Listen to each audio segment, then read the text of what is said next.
hatred. But it's up to us, a new generation, to show his love from the ends of the earth to the day he comes. This is our war cry. We'll rise up. And this is our time to rise up. This is our war cry. We'll rise up. And this is our time to rise up.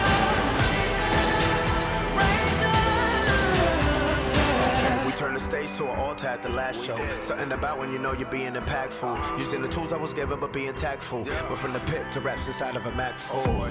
With the power size of a Mac truck. I went through the hard times, no bad luck. Graduated cap gown with the tassel. Now I make art like Basil. If I ever lay down, let it be for some rest. And whenever I'm recharged, let it be at my best. So whenever I'm pouring out all your love to the rest. Now you can go and tell all the This rest. is our war cry. We'll rise up, rise up. And this is our time to rise up, rise up. This is our war cry. We'll rise up, rise up. And this is our time to rise up, rise up.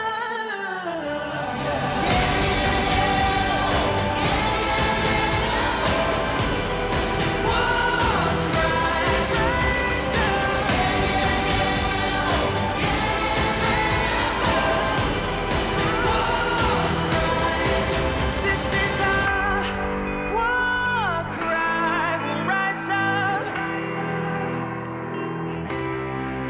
And this is our time to rise up. Rise up, yeah. The Morning Invasion with Dex and Steve-O. Big J, how we feeling? Huge day. I want it now. I suppose we should get going. Let's go. 10, 9, 8, 7, 6, 5, 4, 3, 2, 1,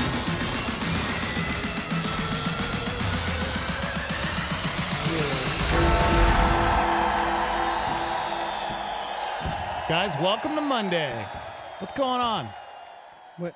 Hi. Hi. Why isn't that working? Oh, I forgot to hit the button. Like, what? I hit the It was like, button. You hit the button and there's why isn't it working? Why there the it is. crowd fade out? Man, gosh. Good morning. Wait, it's Monday? Man. June 4th. Welcome everybody. Dex and Another Steve-O. week. Another week. month. That's right, everybody. Gearing up. Guess what today is? Not just Monday. Facebook isn't plugged in right. No, it's not They're working just right. checking out our conversation. Oh, I can't Jesus. remember what we All said right. before we went on. Hopefully there was no cussing, right? Oh, okay. I'm just kidding, Mom. No one cusses. Oh. I learned it from watching your friends. Oh, man. They're all crazy and they smoke and stuff. Oh, wow. Why would you let us around them? Hold on, Facebook. Let me check.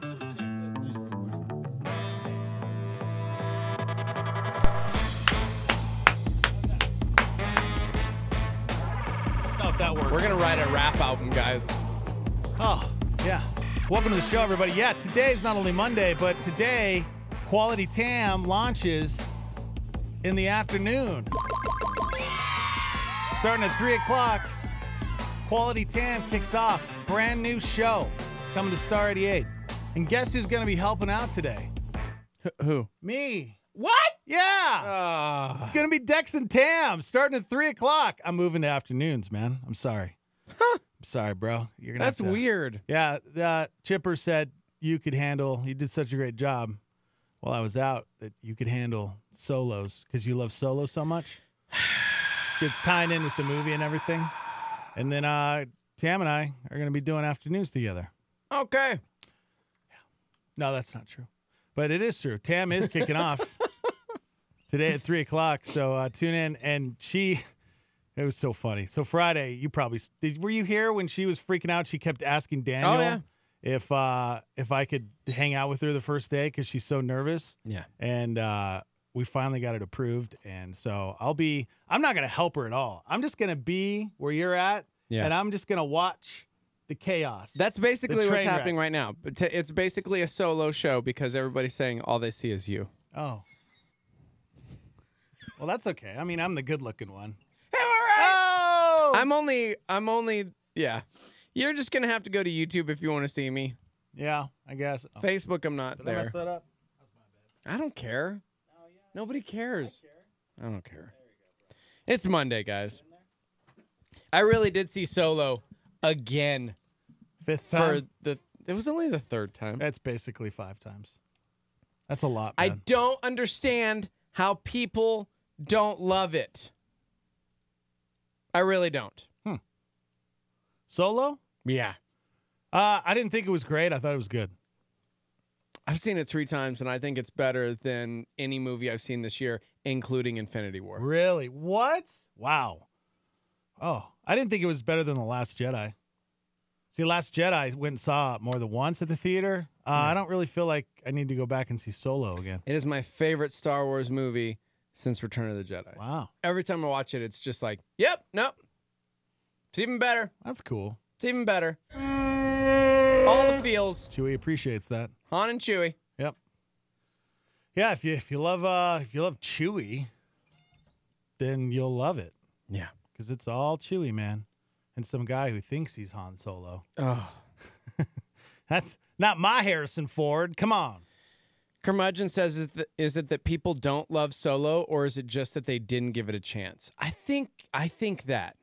My family went yesterday. Chrissy hadn't seen it yet. And, like, we walked out of the theater, and everybody was just, like, mind blown. Yeah? Like, that was phenomenal. So I'm like, okay, good. I married the right person.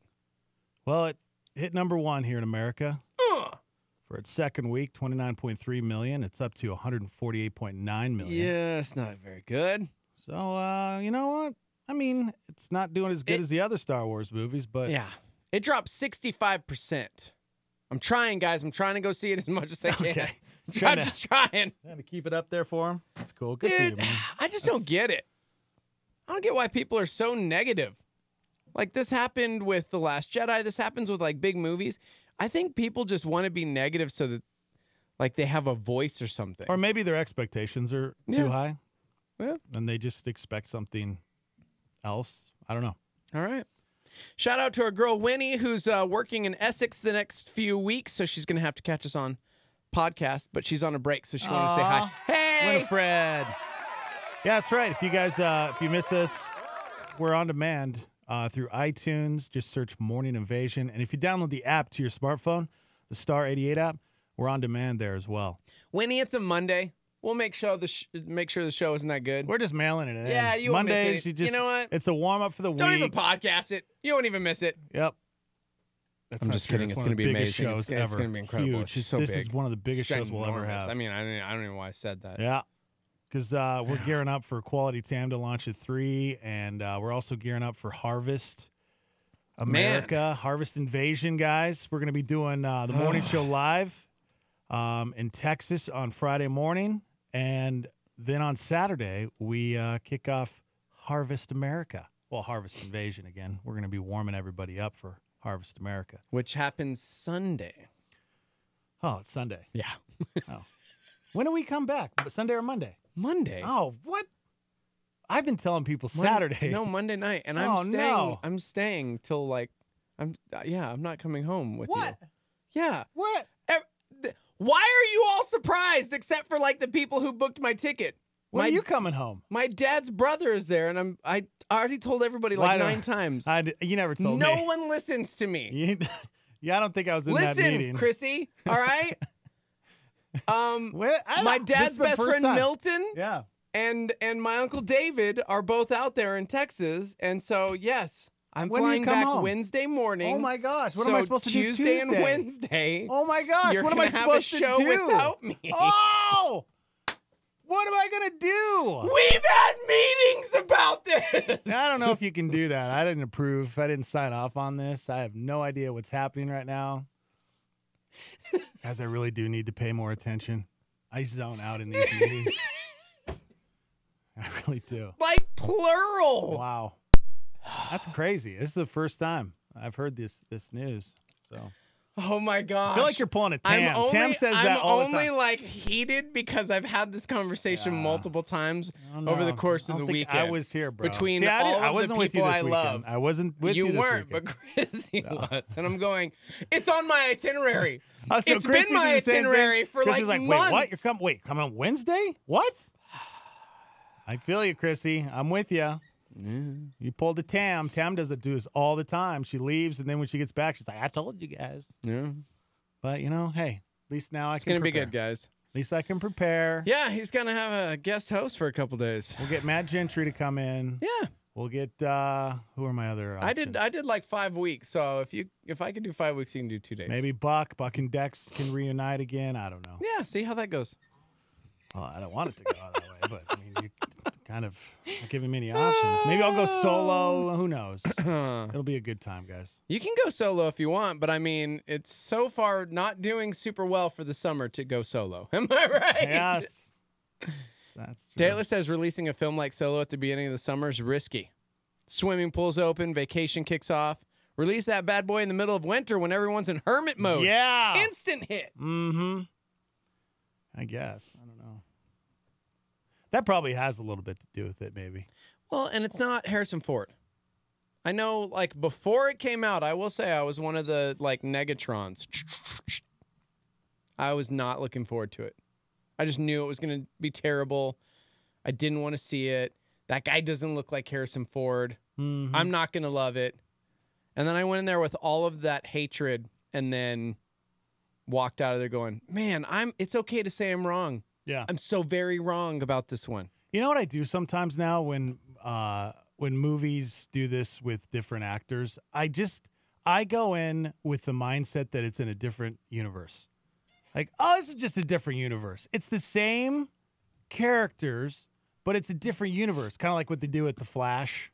Yeah. Or comic books in general. This is the same universe. Well, I know, but my mind says, different universe, man. This is just a different like person that looks. It's Han Solo, but it's just a different look. Maybe it's a different universe. Maybe it's because I'm a nerd, and in comic book world, sometimes different artists have different takes on what a certain individual look like. So I'm like, there you go. Looks different. Okay. All right. I think it's fantastic. Wow. I think it nailed the Harrison Ford smile. Good. Well, I'm glad. I'm glad you loved it. Super dupes. Mm-hmm. Guys, it's National Cheese Day. Who likes cheese? Do you like cheese? I love cheese. Do you love cheese? For somebody who's lactose intolerant, I don't know. You shouldn't like cheese. Last night, we had taco bowls, and Chrissy fried like cheese and made taco shells out of like fried cheese. Whoa. Well, because she went on keto, and I guess Yeah? I don't even know. I'm like, this is a diet, right? Healthy fats? Isn't that what it is? Cheese healthy fats? I don't know. I What? guess. Okay. Guys, it's National Cheese Day. Oh! According to a new survey, 23% of Americans almost always add cheese to their food. Yep. If there's an option for cheese, baked potato, Oh, right? Your tacos, burritos. your sandwiches, Yes. your hamburgers, Mm-hmm. triple cheeseburgers. Chip cheese cookies. Oh, I'm so hungry. See, 17% also said they'd add cheese to every meal if it wasn't bad for their health. That's right, guys. Talked to Skip Heitzig about that. Yeah. Man, he scared us to death a couple years ago. For real. Yeah. It's like, I'm never touching cheese again. And then the next day, I made cheese. It's like that one day, I'm like, I'm never touching that stuff again. And then all of a sudden, I'm eating it the next day. I mean, pizza basically is cheese. Right? It's just a bunch of cheese. Our Gosh, I love favorite cheese. types of cheeses are what? What's your favorite type of cheese? Colby Jack is my favorite. Colby Jack cheese. Or Pepper Jack. Pepper Jack. 11% love Pepper Jack. But I bet you Like for America? Americans, what's the fave? It's not going to be provolone, but I loves me some provolone. Provolone was 8% of the population. Mozzarella, if you like. Mozzarella was 15%. 15% because you Is like in pizza? second place. Second place, only to cheddar. Cheddar, 17% of the vote. That's right. Cheddar. Americans love the cheddar. When he likes feta, love feta. Dude, feta and bacon on your pizza. I just... Oof. I'm fed up with you. Ew. Trey said Swiss? Well, we can't be friends. Yeah, I don't know. Swiss is like... It makes my the roof No. of my mouth itch. I think I'm allergic to it. Because it smells like feet, and it's Yeah, bad. that's a good call. 8% of the population likes Swiss. Ugh. That's one cheese I can't... Nope. Oh, I hate Swiss. I could say so many cheese puns right now, but I just can't really think of one that was good enough. No? What? Good. That joke was no Gouda. Gouda. Okay. It's pretty funny, I think. All right, true or false? I'm going to give you a type of cheese. You Okay. tell me if it's real or fake cheese. Real cheese, fake cheese. Head cheese. Is that real or fake? Head cheese? Head cheese. Is that like... It's like the boss of cheese? Head cheese. No, that's fake. That's fake? Yes. It's like the head honcho. You're the head cheese. Right? You're the big time. Head cheese is a type of cold cut that's usually made of head meat from a cow or a pig. That's so it's real. It's real. It's just real. not It's a just cheese. not a cheese, yeah. Ugh. Yeah. How about this? True or false? Is this a cheese? Stinking Bishop. Because it's so outlandish, I'm gonna say real. There's no- yeah! Yep, it's a type of cheese from England. Apparently, it's one of the smelliest kinds. Wow. Stinking Bishop. Okay. The stinking bishop. Is this a real cheese? Chorpy. Chorpy? Are you saying that right? Chorpy. Churpy. Chorpy. Churpy. Churpy. Well, since you can't even pronounce it, I'm gonna say I don't know. yes I don't know because if you can. I don't know if you're saying it right. I think I nailed it. Chorpy. No, What'd you say? I think yes because there's no way you made that up because you can't even pronounce it. You're right. That's right. It's a yak milk cheese from Nepal that's kind of Ugh. like ricotta. Dude. Ugh. Goat milk, goat cheese, like No, you don't. Ugh. Really? I love goat cheese. Oof. there's a few cheeses that I'm like, no.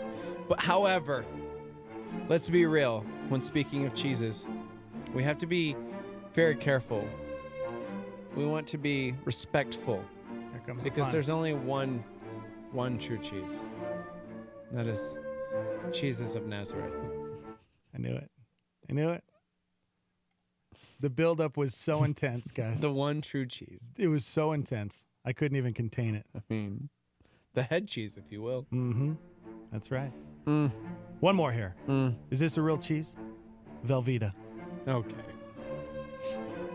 Oh wait, is it? But Cheese is this or a no trick? cheese? I know. Now I'm like, wait, Cheese is this or no is this a cheese? trick question? Because Velveeta is a brand, but is it fake processed cheese? And you're tricking me, or is it? Have I overthought this? Velveeta is not cheese. It's science. It's not cheese? It's not cheese. Really? It's not cheese, guys. Oh, gross. Yep. Then Velveeta. what are we using to make our queso with, bro? It used to be a mix of old cheeses that Kraft wanted to get rid of, but then they changed the recipe. Now the main ingredients are whey protein concentrate and milk protein. And by pretty much all standards, that's not cheese. In 2002, the FDA even forced Kraft to stop calling Velveeta cheese spread and start calling it a prepared cheese product, which is basically meaningless. So technically, Velveeta isn't cheese, and neither are Kraft singles. Ugh, I hate Kraft singles. I can't do it. If that's what we're down to when it's time to like grill burgers, I will stop everything and run to the store and get real cheese. Right? I cannot do that junk. I hear you, bro. I hear you. National Cheese Day. And now, another episode of Pun Theater. Pun Theater! Hey. How? I just found out what kind of music Cheese listens to. Mostly R&B. Stupid. What? This has been Pun Theater! Ooh, National Cheese Day, guys. Topic is, what's your least and favorite cheese? We'll do it all morning. Oh, no. We're the cheesy. Josh just ruined my life. Feta is goat cheese. Well, there you go. But I love feta. Well, you love goat cheese. Feta is goat cheese. There's no way. There's no way. Yeah, bro. Nah, Josh, I gotta. Yeah, bro. Yep. No.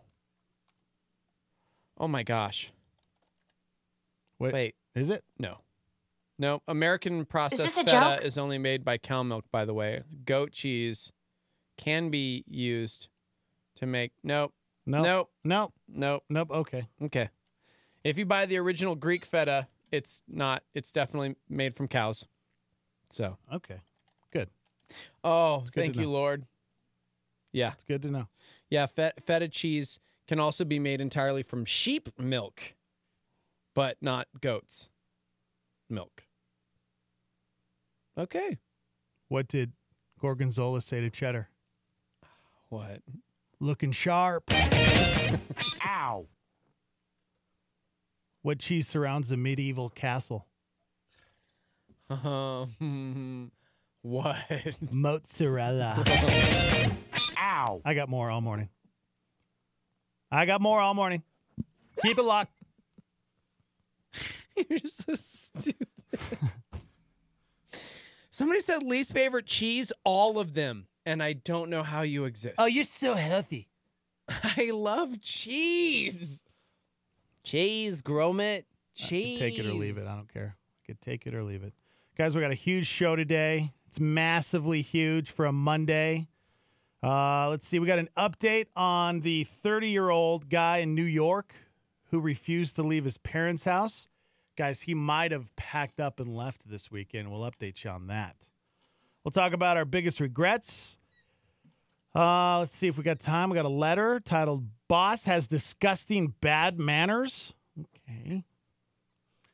What else we got going on? Some lady was shaving her legs in a hotel pool, and somebody caught it on video. So we'll talk about that. If you saw somebody shaving their legs, a lady was shaving her legs in the pool while your kids were swimming, how would you feel about that? I just gagged in my mouth a little. Feel okay with that? No. Mhm. Ugh. Yeah, so we'll discuss that. Good morning, Starmy. Welcome to the show. Good morning. Good morning. How are you, Shelly? I are. That's good. Really, I are. I are. Cheese. Cheese, yes. I actually have two favorites. Okay. I like Havarti. Oh, I love Havarti. Oh my God, because it's creamy. Yes. And then I love Jarlsberg. Jarlsberg. Yes. What's that? Jarlsberg is a step above Swiss. It's just like Swiss. It's holy, and it's usually in a wedge. And what you do is you slice golden delicious apples. Mm-hmm. Okay. And Jarlsberg onto quality bread and with a little bit of Miracle Whip, and it's yummy. Yeah, okay. All right. Okay. Okay. Okay. Have a good day. Bye, Shelly. Bye. Good morning, everybody. Phone lines are open. 505-338-3700 if you'd like to call in like our Starmy member, Shelly. What's up, YouTube? We're live on YouTube and Facebook at Star 88 FM. Matthew, Kevin, Jewel, Marcos on the YouTubes. What's up, Taylor, Trace? What's happening? Facebook Live, guys. YouTube Live. Apparently, Benedict Cumberbatch saved a guy from muggers over the weekend. No way! We'll talk about that coming up. Love that, dude. What's the live line number for people to text in? 505-585-LIVE. That's 505-585-5483. Text into the show, guys. How was your guys' weekend? Was it good? You know. All right, we got to take a break. We're live from the Dreamstyle Remodeling Star 88 Studios. We'll be right back.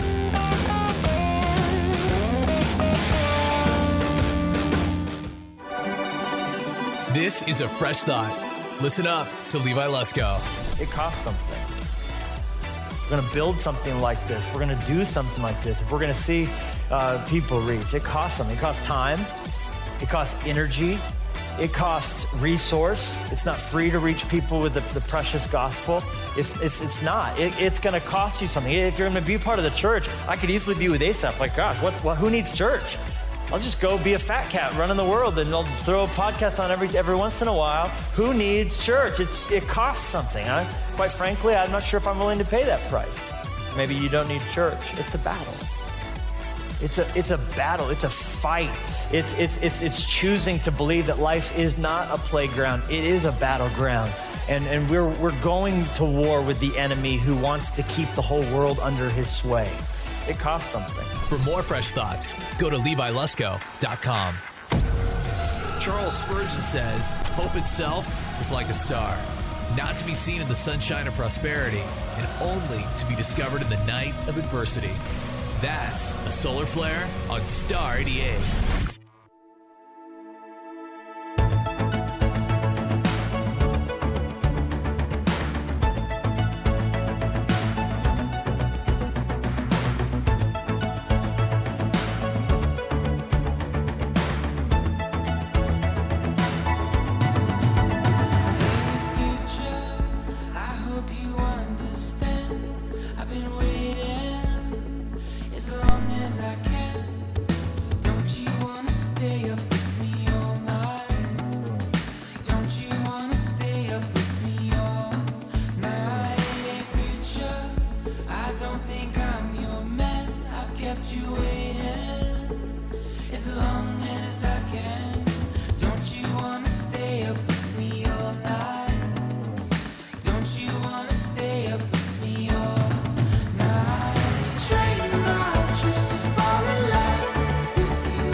Ravi Zacharias says, our culture is morally suicidal.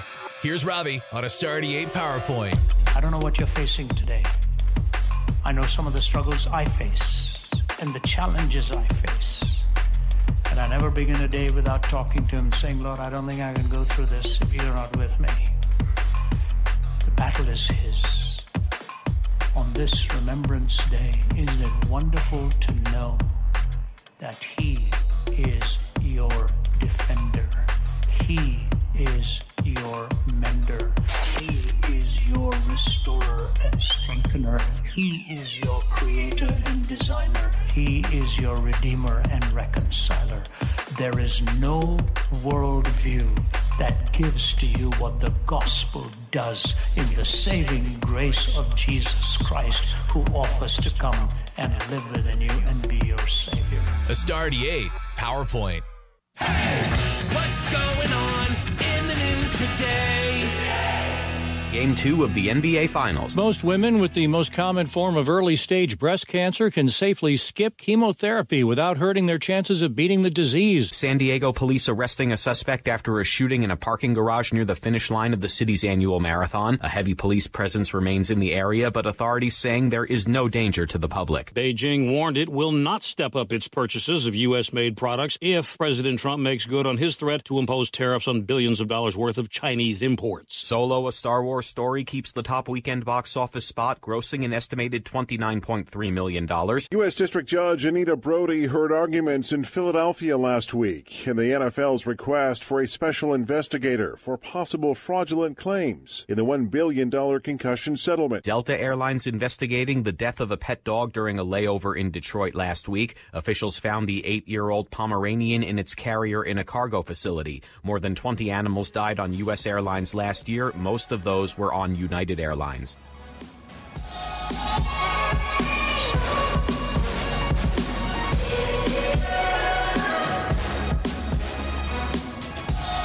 Welcome to the show, everybody. Live from the Dreamstyle Remodeling Star 88 Studios. Yeah. How's everybody doing? Starmy, what's up? Dex and Steve-O. You guys can chime in. Phone line's open, 505-338-3700. You can also hit us up on Facebook Live and YouTube Live at Star 88 FM. And, of course, you can text in at 585-LIVE. It's 505-585-5483. Coming up on the show, Benedict Cumberbatch saving a guy from muggers. Our biggest regrets this morning. Wait, our biggest regrets this morning, or biggest regrets of all time this morning? Either one. I like either one. Either way we could go with that topic. It's National Cheese Day, and it's also National DJ Month. Did you know that? Wait, like, what kind of DJ, though? It doesn't matter. To me, it does. Like, there are, like, DJs matter. in the world, like the Wicka Wicka What? Mm-hmm. You know? Yep. Well, it's celebrating pretty much that and radio DJs, it TV is our month. stations, owners, show hosts, business retailers, and music lovers alike. The disc jockey, guys. The wiki, or the good morning, everybody. Dope. What'd you get me? Oh, yeah. It's in my office. I'll have to get to you after the show. National. If we could get to it. Guys, if you can see. Can you kind of see? You can't see. No, I can't see. Yeah, somebody put a tent up in our giant Star area. 88 tent is popped out in the middle area. Like, we can't even walk around. I have to, like, get down on all fours and crawl to my office. Yeah. Yeah, with your back the way it is? Right. That I ain't can't cool, crouch. Man. That ain't so cool. I'm like, all right, if I do this move, and they've been giving me moves to do. Yeah, I don't understand. Yeah. Oh, well, anyways. Let's see. How do we observe National DJ? Let's see. You could This is stupid. I'm out. I'm just out, guys. You got to know where's your out? Write that down, Steve-O. Where's your out? Where's your out? Where's your out? You could apply that to anything in your life. I feel like a lot of the guys at Marvel are asking that very question. When is my out? Chris Evans? Probably out. Yeah? Is it going to be... RDJ? Probably out. Yeah. Okay. Good old Hemi? Probably out. Well, Okay. Guys, they're filming the second half of Infinity War right now, and they said that the final Avengers is even more shocking than Infinity War. I'm a nerd. Chris Hemsworth said that. Like, he just cannot believe how people are going to react to Avengers 4. Yeah. Mm-hmm. Okay. Maybe you're the Cavs. Ugh. When and where is your out? You know what I'm saying? Warriors beat the Cavs 122-103 last night to take a 2-0 lead in the NBA Finals. Hey, it was in Warrior territory. Now we head on over to Cleveland for Game 3. It's Wednesday night in Cleveland, so we'll see what happens. I'm predicting that the Cavs are going to win because it's pretty much all just staged anyways, and they'll probably drag it out to at least 6 games. Might even go all 7. Who knows? But the question is, can LeBron carry the Cavs that long? Because that's basically what's happening. Yeah. It's the LeBron show. LeBron, I'm sorry, I hated you for all these years. I have much mucho respect for you, sir. But yeah, he just couldn't do anything. Every time the Cavs got some momentum, the Warriors just would fire back. It just couldn't miss. And then you have Steph Curry. He broke the record for 3-pointers in one game. He had 8 3-pointers to break the record in an NBA Finals game. Curry finds Green. Back to Curry, 3-pointer. Puts it in! And a foul! Oh, foul! Steph Curry from downtown, his 8th 3-pointer of the game. And that ties a Finals record, tying him with Ray Allen, who did it for the Heat back in 2010. Curry way outside, another 3. Steph Curry has set a Finals record, his 9th 3-pointer. Okay, so it's 9. So he tied it with 8, and then he got the record with 9. 9 3-pointers in one game. It's my boy right there. It's my boy. But I'll be rooting for the Cavs this next game. I'm just going to do it, guys, because I don't care what you think about me. I'm going to root for the Cavs. I'm just going to root for LeBron, man. I think he deserves it. Guy's like 45 years old, and he's just, just killing it, man. 505-585-LIVE if you'd like to text into the show. Are you happy with the temperature in your office, Steve-O? Can we call this our office? Because it's always so hot in here. Yes, I'm going we to say can. this is it. Yeah. We spend majority That's of our work life in this room. Yeah, that's our office. And because of all of the tech and everything we've got going on, guys, it's a sauna in here. New survey found 46% of us aren't happy with the temperature in our office. 55% of women and 35% of men said that they are. 55% of women said they're not happy. They're not happy. 19% of us have secretly changed the temperature at work. Is that okay to do? Can you change the temperature? I remember you got in trouble one morning. Yeah. Daniel got so mad at you because we were burning. Were we cold or was it too hot? I think it was too hot, and you were trying to figure it out. So you were messing with the thermostat, and then you got in trouble. You got yelled at. Well, that's because I didn't know what I was doing. I was just pressing buttons. You just push buttons. Yeah. Yeah, thermostats they're tough, man. Tough to figure out. They're not that tough. Let's see. Almost 1 in 5 people have done it during the summer. Okay. 15% of people said they've gotten into an argument with a coworker over the temperature in their office. And 67% of people say they're less productive when it's too warm. Who put this survey in here? You know what? This is the dumbest thing I've ever talked about. It's that stupid fill again, We just got to fill this stuff up, and then I end up reading it. And, I don't know who put that in there. Was that you? Did you put that Not in there? me. I don't know how that got in there, guys. I'm pretty sure it wasn't me. It was me. Yeah. Yeah. All right, let's talk about, you want to talk about that guy that got kicked out of his parents' house? Dude, have you heard these updates? Yeah. Yeah, he apparently is out, man. guys. Yeah. He's out, and he should be out a lot more money. Yeah. Yeah, this guy, this 30-year-old guy who we've been talking about for the past couple weeks. He lives in New York. His parents had to go to court to kick him out. And the judge said, okay, you're out, buddy. You're out. And here's a picture of him right here. 30-year-old son finally moves out of New York home with help of conspiracy theorist Alex Jones. What? Alex Jones apparently gave him, I don't know how much. It was like $1,500 or something. It was $1,100. They offered him $1,100 so he could find a place to stay and hopefully would help him find a job. Did you also hear that he called 911? This guy called 911 because someone called him a loser. I'm going to go back to my first comment when we started talking about this. I don't think the guy should be out on his own. I think he should probably stay with his parents the rest of his life because he's going to die, guys. He's not going to be able to make it. Yeah. You know who else isn't going to be able to make it? His 8-year-old son. What? I did not. What? What? Where have you been? I did not hear about this 8-year-old son. 30-year-old whose parents had to take him to court to get him out of their house. Apparently owes the single mother of his child.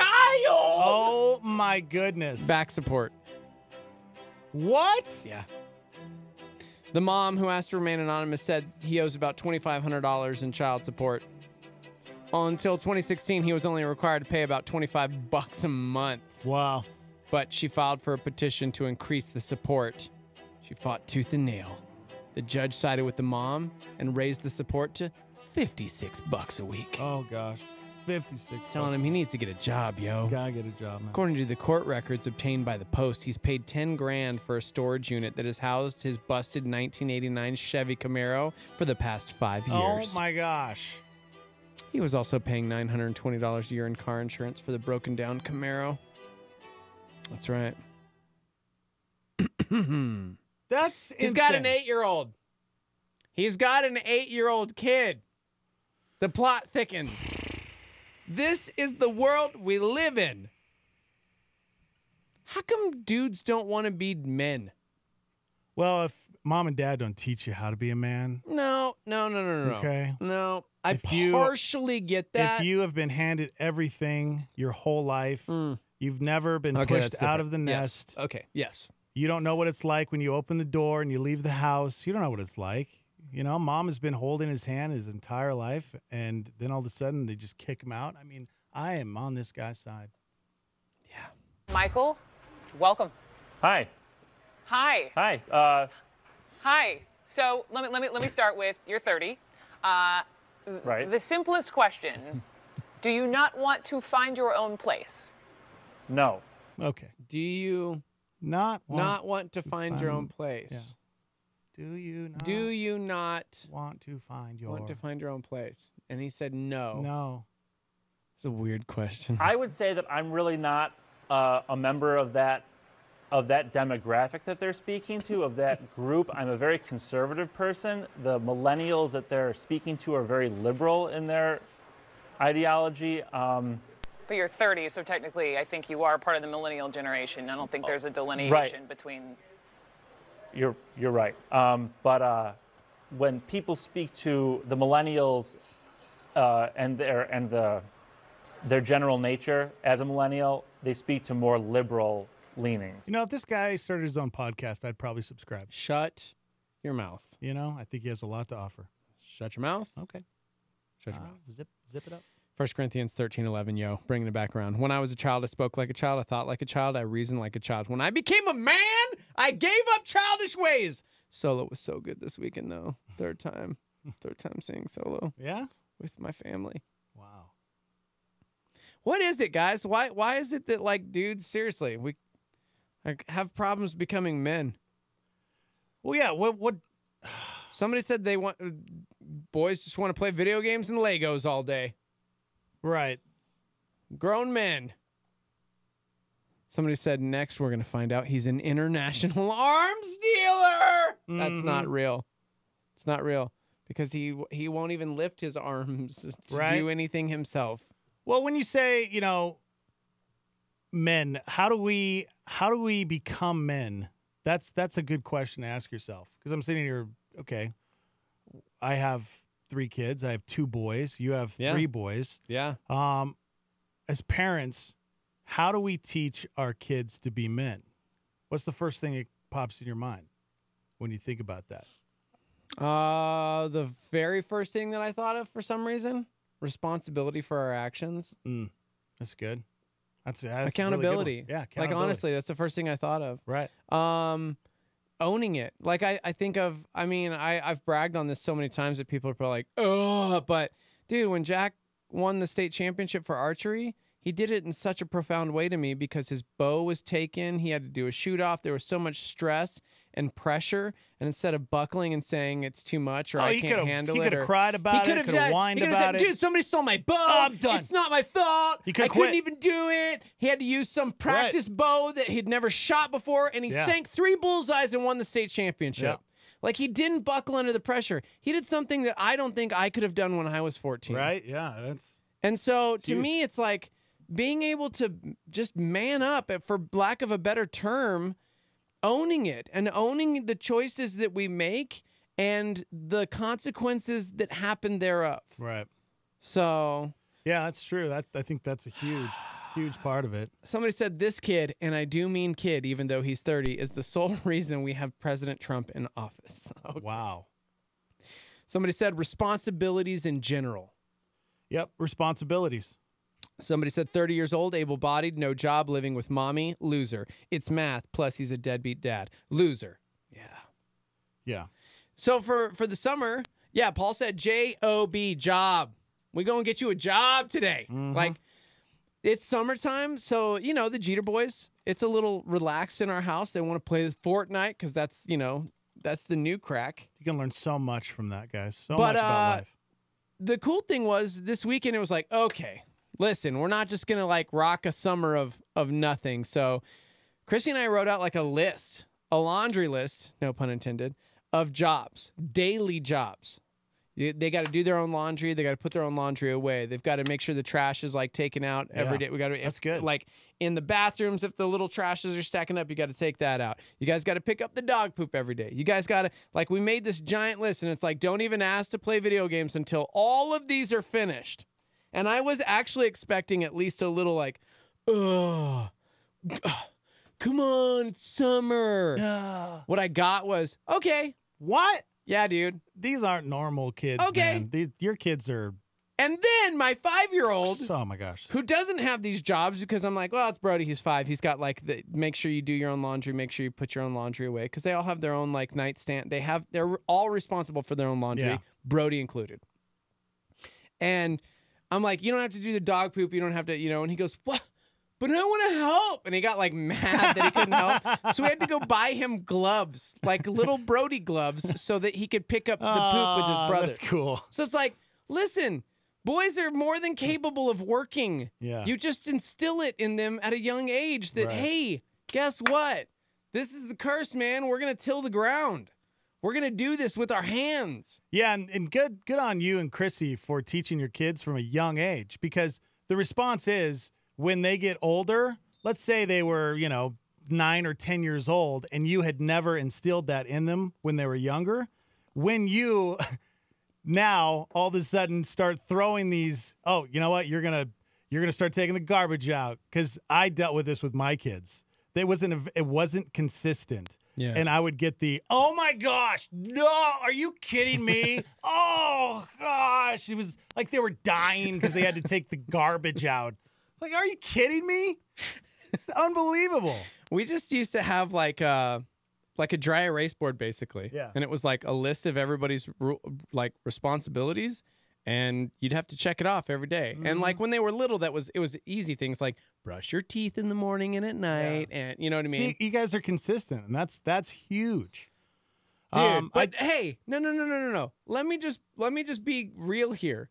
There's still teenagers and preteens and 5-year-old who still lash out, who we still have to sit down and go, why? how, because people are like, oh, Steve-O's kids are so perfect. I'm like, you know what? But I will say I discipline them a little differently because I see how other people react and how other people's kids are. And I'm like, you know what? They're doing really well for a 12-year-old or a 14-year-old. They're handling things differently. So it's like they're doing real they're good. still disciplined. Real good, but guys, real good. I know. I'm just saying, man. This 30-year-old dude is living at home, and all of a sudden it comes out that he's got an 8-year-old somewhere. Right. I Googled, how do you teach your child to be a man? This is what popped up. Oh, Google. The top 5 things Perfect. that popped up. Teach your son what you believe to be important in life was number 1. Set high standards for your son. Encourage him to study the lives of great men. Teach your son he doesn't have to be ashamed of being a male. And teach him manners, or even better, chivalry. That's the top 5 things that Google says. See, never mind. I was about to brag one more time. I was like, no, brag, man. You brag. We were at Costco this weekend, getting groceries and whatnot. And you know, it's weekends. They always have like the little samples everywhere. Oh yes, yes. And one dude came over to us because they had grabbed samples, and we were just kind of pushing the cart, and the Jeter boys went off by themselves. Came over to us to thank Chrissy and I because they all 3 said please and thank you and called him sir. Right. Isn't that crazy how kids don't do that anymore? I was like, thank you, parents, for teaching your children proper manners. I was in the military and this and that, and I'm going, thank you, sir. Word. Sir and ma'am. Yeah. Yes, sir. Yes. Please. Thank you. Let's throw it out there. That's not an option. Starmy, what do you think, in your opinion, is the best way to teach your kids how to be either a man or a woman? You know, I mean, we could even throw it out there. We're talking about this 30-year-old man and how you raise a son, but I mean, it's the same thing with a daughter, right? I mean, how, in your opinion, what is the number one thing you would say is important to teach your kids? Many people chiming in on this one. So, yeah, we're Facebook Live, we're YouTube Live at Star 88 FM. You can text in at 505-585-LIVE. And, of course, the phone lines are open if you want to call in when we come back. 505-338-3700. We're live from the Dreamstyle Remodeling Star 88 Studios. Hang on. A Star 88 Supernova. Problem is generally the believer does not pull the non-believer up, but rather the non-believer pulls the believer down. Now, having said that, when I'm saying don't marry a non-believer, I'm not saying don't have contact with non-believers. Because how are we going to reach people with the gospel if we don't have contact with them? Separation does not mean isolation. You might be surprised to know that when I have friendships with non-believers, and I have friends that don't know the Lord, and we talk, and I stand for what I stand for, and they know what I believe. But I don't expect non-believers to behave as believers. I'm not going to harp on those things that you happen to be doing as much as I'm going to try to point you to Christ, because once you come to Christ, all those other things will get sorted out. Catch Greg Laurie's teaching show, A New Beginning, on our sister station, KNKT, weekdays at 8:30 a.m. on 107.1 FM. You believe God wants to engage you in a personal relationship? Or is that just wishful thinking? Not according to James McDonald. Listen up. Have you heard how awesome Jesus is? Have you heard that God loves us and sent His Son? Have you heard that He died as an atoning sacrifice for your sin so that you can be completely forgiven and receive the free gift of eternal life? Say, what? You can, right? That's called the good news. That's the gospel. You don't have to live under the weight of the consequences of futile, darkened thinking. You can be set free from all of that and step into the glorious liberty of the sons and daughters of Jesus through faith in Him. Nothing will accelerate your spiritual growth any faster than spending time in God's Word. For audio and print resources designed to reignite your passion for the truth, go to jamesmcdonald.com. KLYT, Albuquerque, Santa Fe is Star 88. That's our story, and we're sticking to it.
Morning Invasion. Tears America apart and brings the world to the brink of nuclear apocalypse. On Star 88.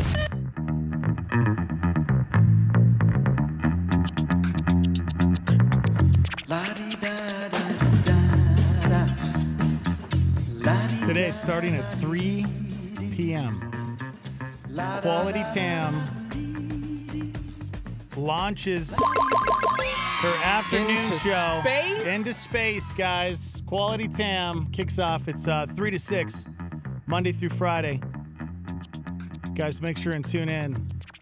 We'll be going Facebook Live, YouTube Live, and you guys can chime in. So you guys can hang out with her on your drive home from work. And I'll be hanging out with her today for a little bit, starting at 3 o'clock, to watch all the madness. She's gonna do great, guys. She's gonna do great. She's gonna do so good. Quality Tam kicks off today. Before the break, we were talking about how to raise our boys into men, and we asked you guys, what do you think? What's that number one thing, in your opinion, that we need to teach our boys or daughters on how to become, godly, how to become men? Yeah. Because we're noticing a lot in our culture, these grown men who are still acting like boys. Yeah, shout out to deadbeat kid Michael Rotundo. He's 30 years old. His parents had to take him to court to finally kick him out. And he's a kid. You're right. Yeah, and more is coming out. It's like he's got an 8-year-old. Oh, my gosh. Our boy Paul chimed in and had a very good question. I'm curious who the woman was that saw this champ and said, you so crazy. I'm going to think I'll have your baby. Okay. Yeah. That's so true. All right. That's so true. Yeah, that's pretty good. So, question is, what's your number one, yo? What's your number one? Yeah, 1 Corinthians 16:13. Be on your guard, stand firm in the faith, be courageous, and be strong. I was just reading an article about how Paul was talking about how, that's you need to be a man, you know? You need to be on guard. You need to stand firm in the faith, be courageous, be strong. Because life, when you get kicked out of the house, when you get out on your own, life is hard. Yep. You're going to go through difficulties, but you know what? You stand firm, you be courageous, you look fear in the eye, and you just keep moving forward and be strong. And you'll be okay, man. Seth said boys need to not be passive. Active men take initiative to live godly, impacting lives. That's good. 505-338-3700 if you'd like to call in. Good morning.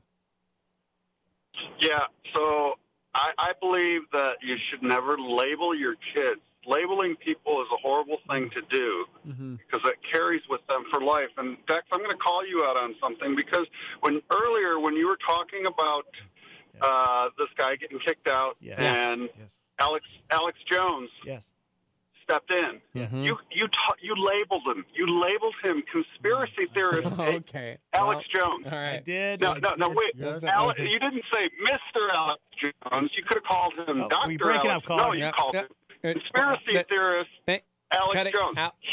He's an idea monger. He brings up ideas. That's still a label. And then, hey, Steve-O, I got a question for you, Steve-O. Yeah. I got a question for you. I'm fat. What am I going to do about it? Okay. Talk to Chrissy. She's on like some weird, crazy keto diet. She can only have avocados and cheese. I don't even know how it works, and but cheese. she's already lost like 12 pounds. Wow, so, she's there you down go. 12 pounds. Good for her. Wait. That was PHAT. Oh, yeah, okay. Yeah. Okay. You know what? Hang up on yourself. Just Bye. go. Goodbye. Just go. Okay. Christina says respect, responsibility, trust. My cousin just turned 28, finally moved out of his parents' house. Nice. Mm-hmm. Somebody said, I made my son get a job at 4 and wrestle a badger here at 6. Not my America. That's right, man. Okay.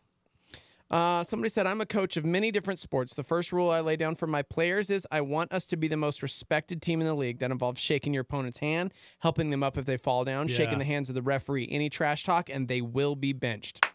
being respectful. That's huge, guys. Yep.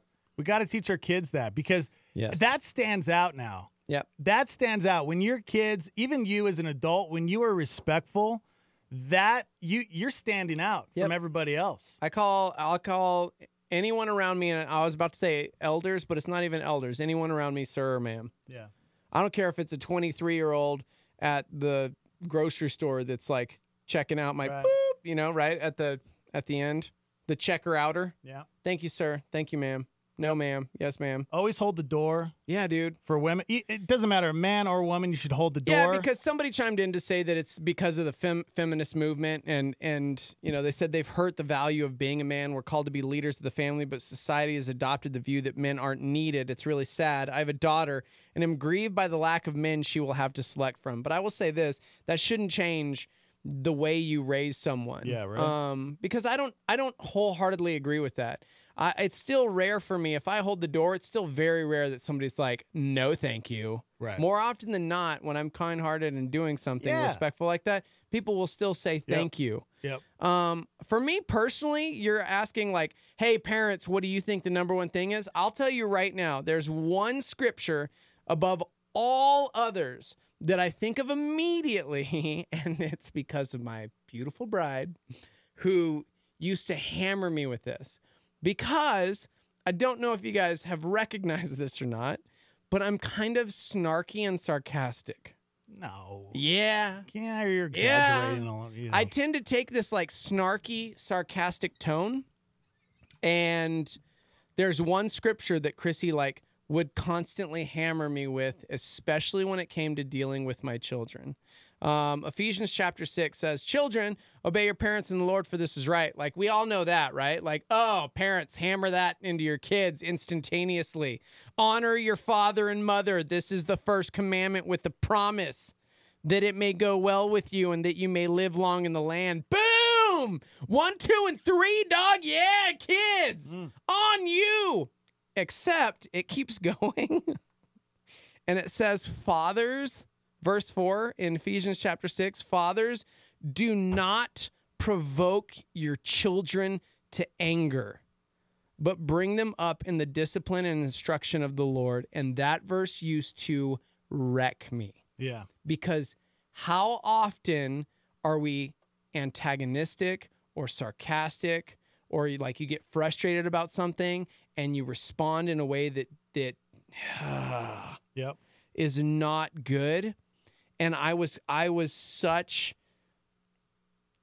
so bad at this. And I was really good at like riling up my kid, you know, like my 8 and 9-year-old when they're frustrated, and then like hammering them with something and provoking them to anger. Because why? I don't know why it was, but it was like we become children ourselves because we're like arguing. It's like, you don't have to argue. Your dad, your mom, you're the parent.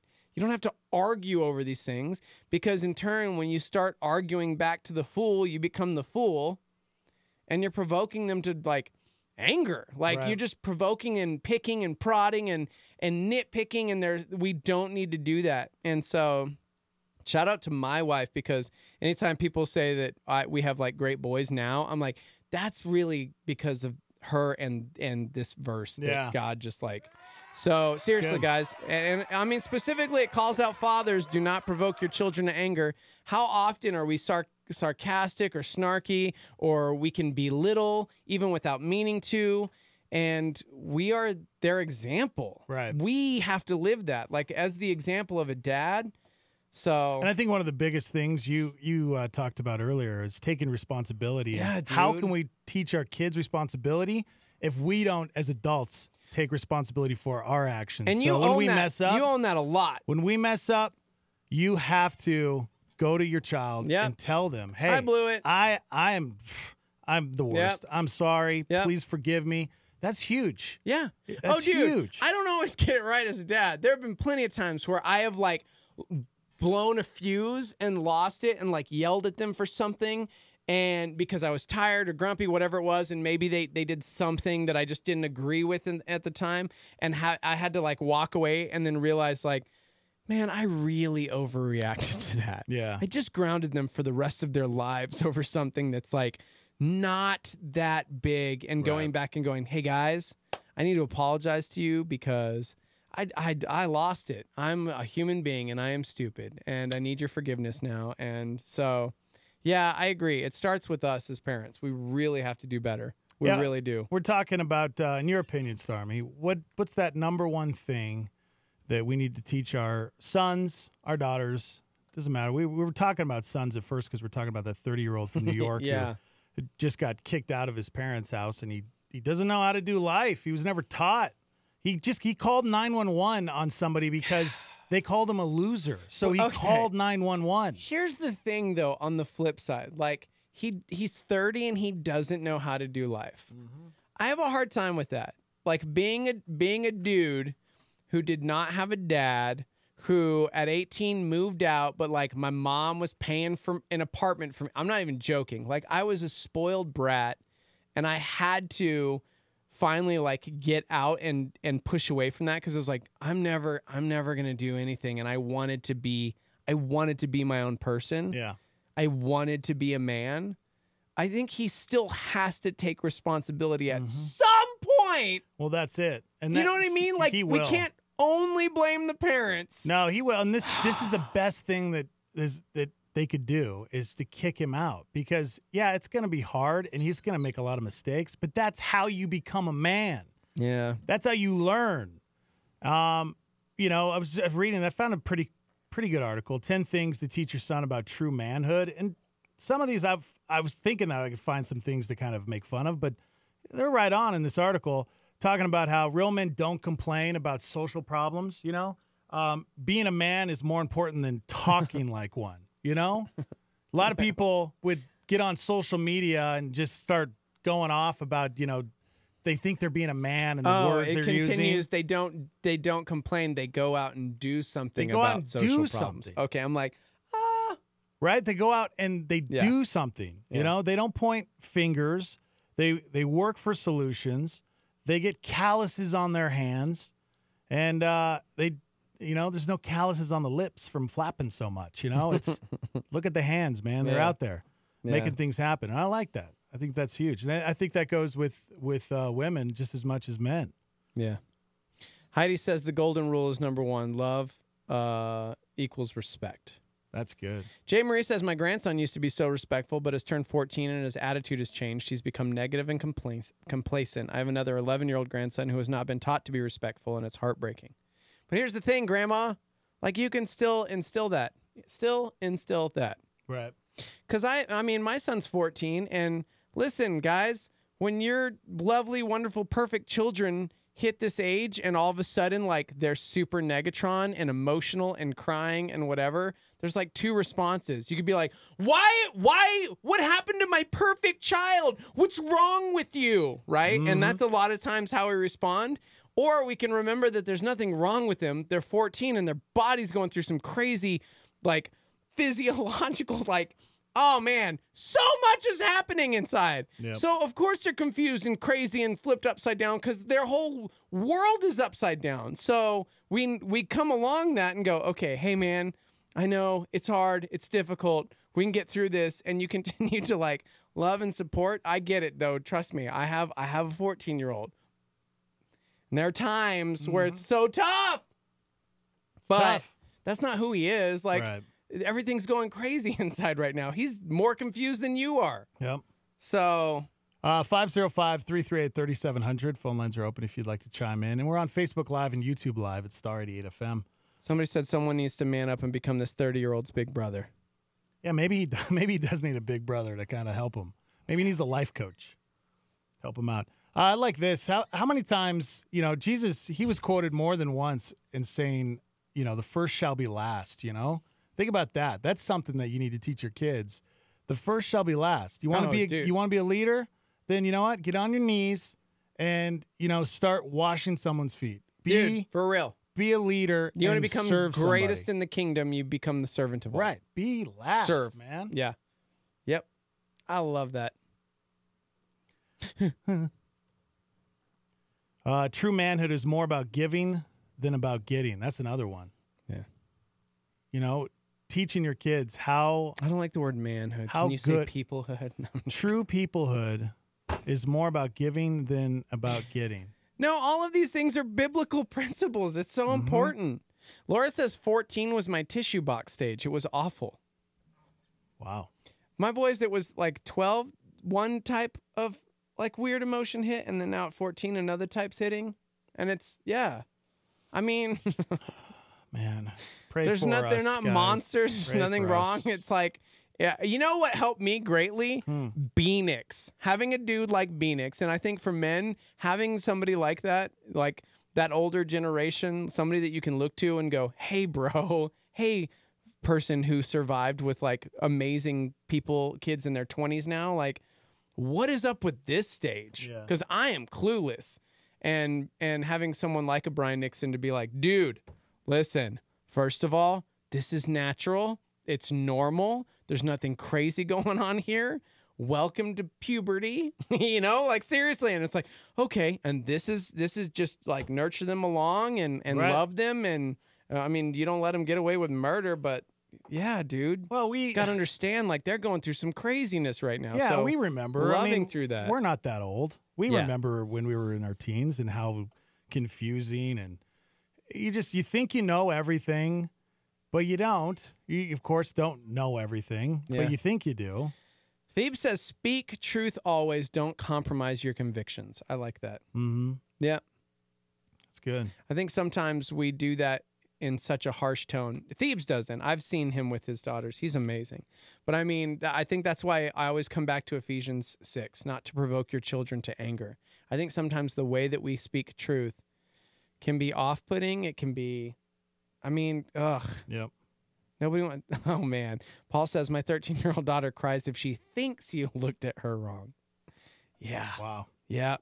It's crazy. The brain goes insane.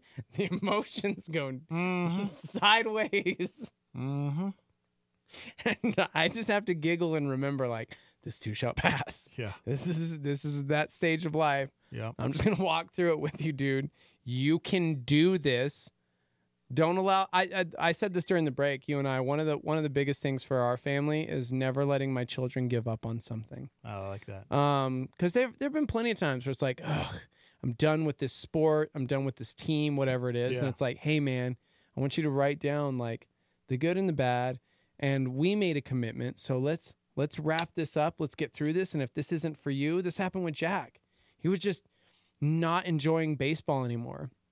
He hadn't hit his spurt and all these other giant 12-year-olds, you know, and then he was kind of down there. And because of that, like he had a coach that would just let him ride the bench because he was shorter. Skill didn't matter to him. Like seriously, it was just, and he was so discouraged. And it was like, well, don't let that break you, man.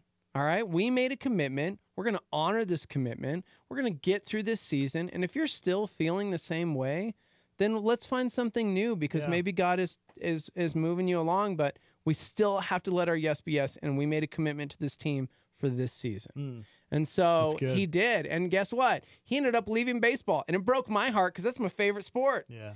But he found archery, and now he's a state champion. Like God had something else for him, and he explored it, but he honored his commitment first, and he's shining where he's at now. Yeah. Like I love that. That's awesome. We never let him give up because it gets hard, because life gets hard. Yep. According to a new study, people barely ever say thank you when someone helps them out. The researchers found people didn't say thanks in 6 out of 7 cases. So if you do 7 nice things for people today, you'll get 1 thank you. There's one catch, though. The study focused on people thanking their friends and family members. The researchers think we're actually more likely to be grateful when strangers help us out. That kind of makes sense. You know, I get it. Family and friends. Sometimes I could see why you wouldn't say thank you. Yeah. Because you're comfortable with them, or I don't know. But yeah, I think that's huge. Saying just thank you. Yeah. You know, it goes back to just being respectful and using manners. Absolutely. You know, it's like the basics of growing up, right? Just learning manners, holding the door for somebody, saying thank you. But not expecting something in return. Yeah, right? Yeah. Yep. Somebody said, above all else, I want to instill a love for Jesus into my children. If they love Jesus, all else will fall into place. It's difficult sometimes. I'm not the Holy Spirit, but I do what I can to point them in his direction, teaching them biblical principles and constantly reminding them of the gospel. That's it, man.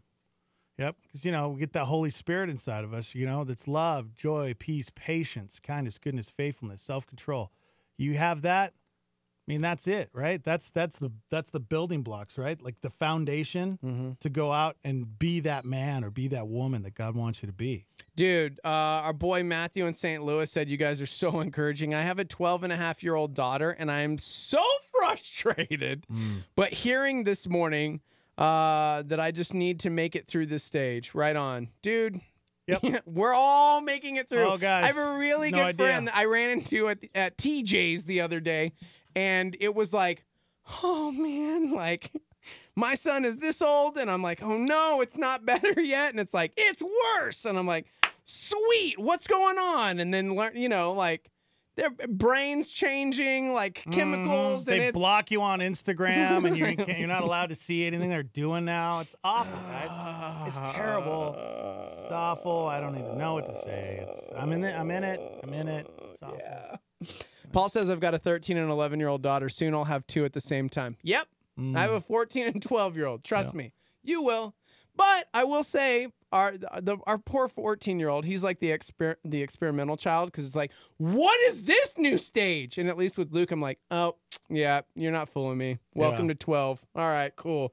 Let's fight through this. Here's what's we got this. So great about your wife is that she is a principal of a school. So she deals with all different ages, and she knows. I am blessed beyond measure. It's ridiculous. Can I borrow her? Yeah. Can I borrow your wife? Sure.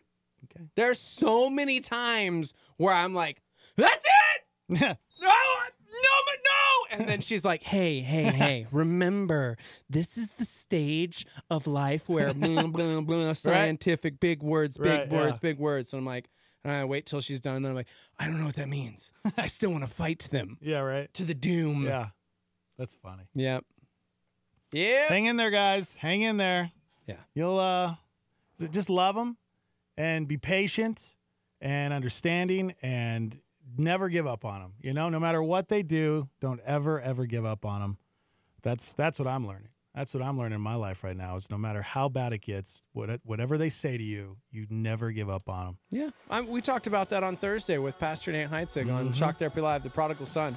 Yep. Sometimes it means letting them go, not at 12 and 13, but people chiming in with like 20-year-olds and 30-year-olds and allowing them to like make those mistakes and recognizing the consequences for them. It's hard. We got to take a break. You guys can chime in 505-585-LIVE. You can text in. We're also live on Facebook and YouTube at Star 88 FM. We're live from the Dream Style Remodeling Star 88 Studios. Hang out.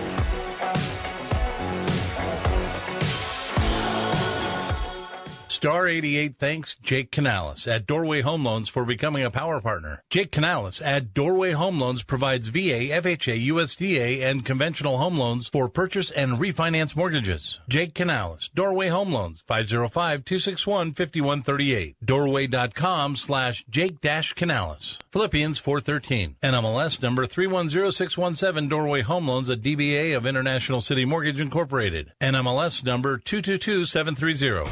This week on Connect with Skip Heitzig, Skip points out that this world shouldn't feel like home to you. I get worried that sometimes my life isn't strange enough, but I become at home in this place that I'm to be a stranger in. We're to be different. We're to be separate.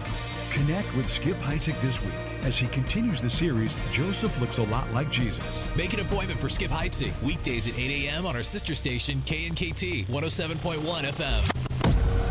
A solar flare from David Jeremiah. We don't need more religion. What we need is more of Jesus. Star 88.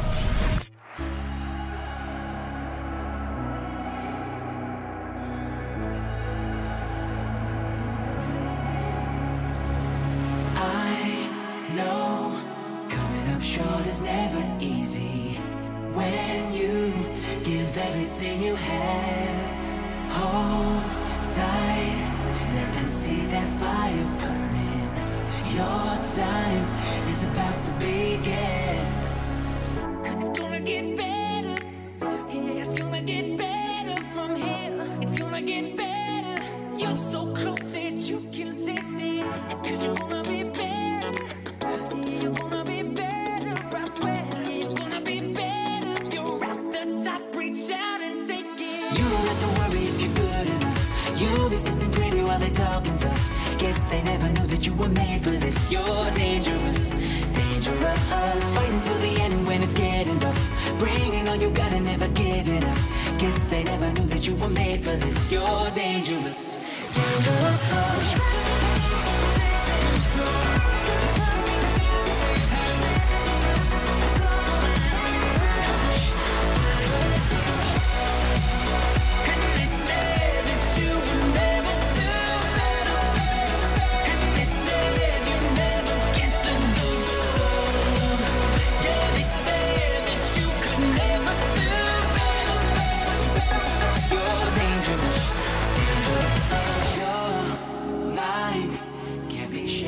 Can't be broken.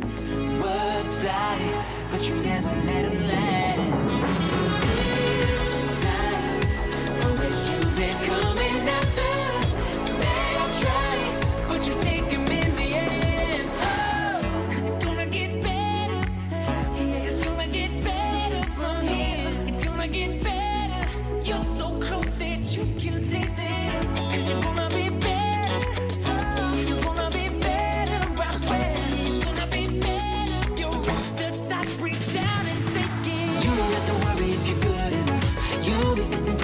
Talking tough.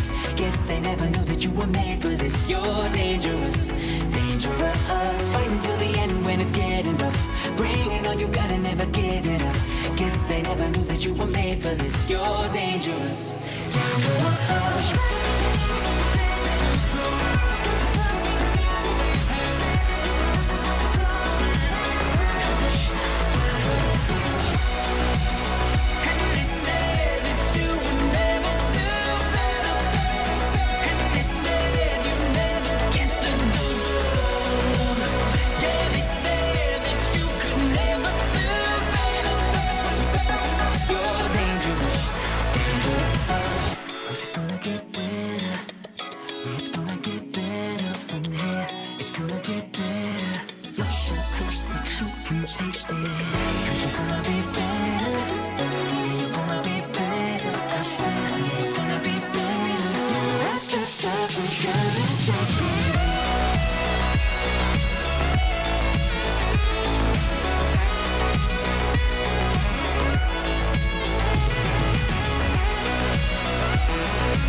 Now, a Star 88 PowerPoint. Here's Francis Chan. Now, what does that do to you? I know some of you grew up in church, so you're used to hearing the word God. And you say it over and over and over, and you lose its meaning when we say that word God. We're talking about a being who right now is so different from us that if he tore the roof off of this Colosseum and he let us look at his face, we would all die immediately. We're talking about a being who's allowing us to live right now and determines whether we make it through this meeting. When we say God, we're talking about a being sitting on his throne in unapproachable light, with lightning and thunder and fire all around his throne, and 100 million angels all saying, "Worthy, worthy are you." That was Francis Chan on Star 88 with a PowerPoint. Hey, what's going on in the news today? Game 2 of the NBA Finals. Most women with the most common form of early-stage breast cancer can safely skip chemotherapy without hurting their chances of beating the disease. San Diego police arresting a suspect after a shooting in a parking garage near the finish line of the city's annual marathon. A heavy police presence remains in the area, but authorities saying there is no danger to the public. Beijing warned it will not step up its purchases of U.S.-made products if President Trump makes good on his threat to impose tariffs on billions of dollars worth of Chinese imports. Solo, a Star Wars story, keeps the top weekend box office spot, grossing an estimated $29.3 million. U.S. District Judge Anita Brody heard arguments in Philadelphia last week in the NFL's request for a special investigator for possible fraudulent claims in the $1 billion concussion settlement. Delta Airlines investigating the death of a pet dog during a layover in Detroit last week. Officials found the 8-year-old Pomeranian in its carrier in a cargo facility. More than 20 animals died on U.S. Airlines last year. Most of those were on United Airlines. Wow. Good morning, everybody. Live from the Dreamstyle Remodeling Star 88 Studios. Dex and Steve-O. Guys, this week, we're heading on out to Dallas. We're invading Dallas. The Harvest Invasion. It's going down. We're going to be broadcasting live on Friday morning. And then Sunday, Harvest America kicks off. We'll be broadcasting live right here on Star 88, starting at 3 o'clock on June 10th for a couple hours. And then Harvest America is going to be live all around the nation. You guys should make sure and join us. It's going to be a lot of fun. And we're going to be broadcasting at AT&T Stadium where the Dallas Cowboys play. So if you guys could pray for us. We've been having some difficulties trying to book interviews because of where we're broadcasting at the stadium. Apparently, we're on one end, and all the bands are on the exact opposite side of the stadium. So it would take them 30 minutes just to get to us and 30 minutes to get back. So it'd take them an hour for a band to come and do an interview. That's how big the stadium is.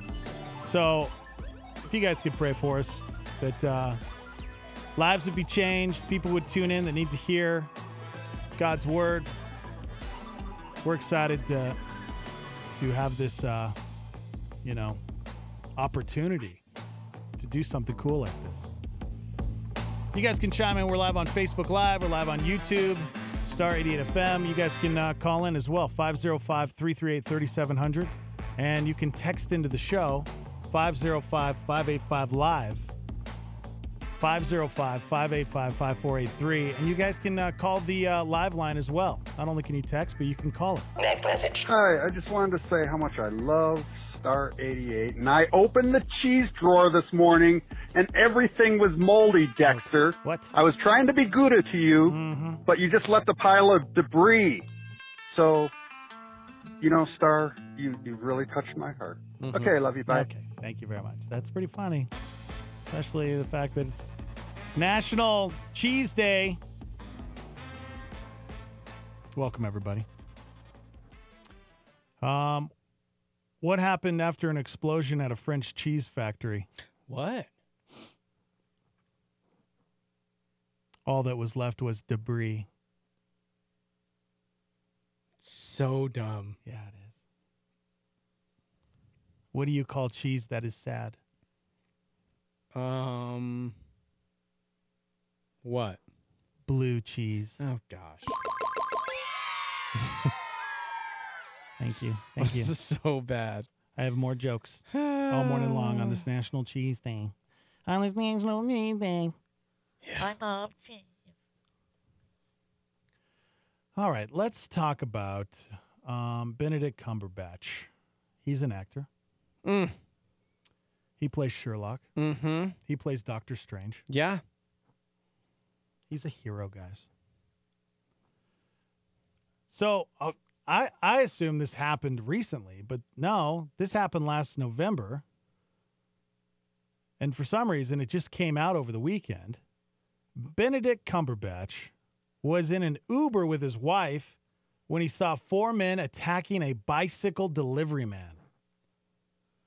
So he jumped out of the car ran over. The Uber driver followed, and they were able to get the muggers to take off. The driver says, quote, I had hold of one lad and Benedict another. He seemed to know exactly what he was doing. He was very brave. He did most of it, to be honest. He was courageous, brave, and selfless. If he hadn't stepped in, the cyclist could have been seriously injured. And what's kind of crazy about it, all went down near Sherlock Holmes' fictional address of 221B Baker Street. So it was almost like Sherlock jumped in. And, Are you serious? Yeah. It's kind of crazy, right? Benedict didn't try to take any credit. He said, quote, I did it out of, well, I had to, you know? Going back to what we were just talking about. Being a man. Being an adult. Gosh. You know, this is Benedict. He could have done nothing. Yeah.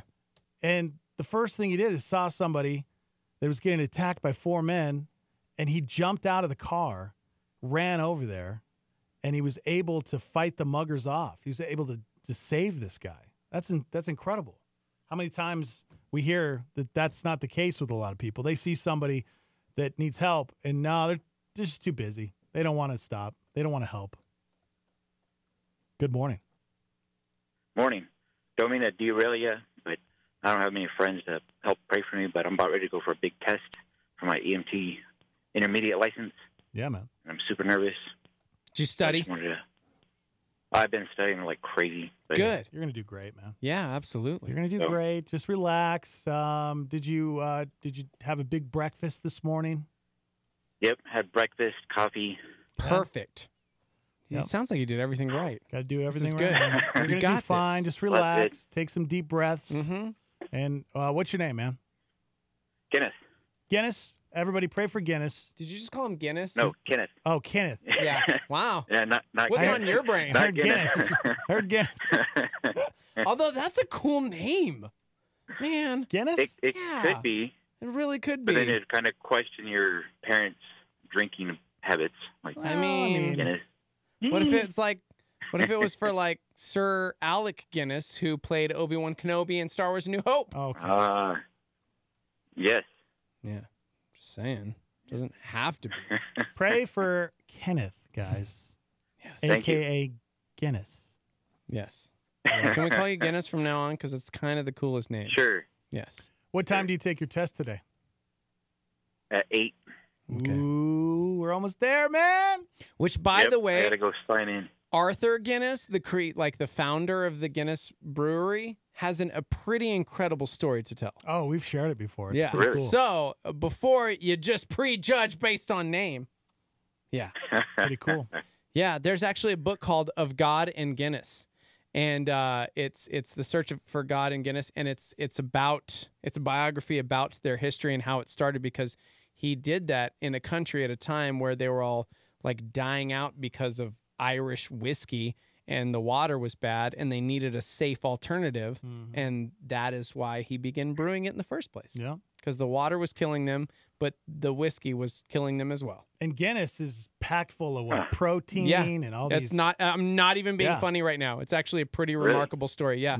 So, yep. Hey, man, you're going to do great. You're Black gonna Party see. beer is full of protein. Yes. All right. Hey, let us know. Call us good to know. tomorrow. Let See, us know did how you it goes. see how I just All right. distracted you from your nerves? All you got to do is focus on what's important today, and you got this, man. You got like, it. seriously, you studied All right. your butt off. You're going to do great. Don't worry about it. Thank you. All right. Later, Kenneth. Thanks, Sorry to Guinness. derail you. No, not at No, all. you didn't do derails. That's not a derail. Good. Come on. I mean, Later, come on. man. You know? What a good guy. He's going to do good. Pray for Kenneth. Guinness. Guinness. His name's Guinness. Kenneth, whatever. Whatever. It's cool, man. Yeah. 505-585-LIVE. You want to text in. Phone lines are open if you'd like to call in like Guinness. 505-338-3700. All right, let's talk about the biggest regrets. This kind of goes along with, I mean, think about it. If Benedict Cumberbatch wouldn't have jumped out of that vehicle, he could have lived with the regret. Yeah, that could have haunted him. You know, Dude. what if I would have jumped out and helped? You know, what Yeah. happened to that guy? Did he live? Is he okay? Oh. You know, a lot of us go through life with so much regret because we let fear just take over. What if I listened to all the haters and didn't go see Solo? I would have missed out on like the best movie in the world. You would have missed out. Would have missed out. You would have missed out on that opportunity. Gosh. New study asked people about their biggest regrets, and the most common answer by far is what?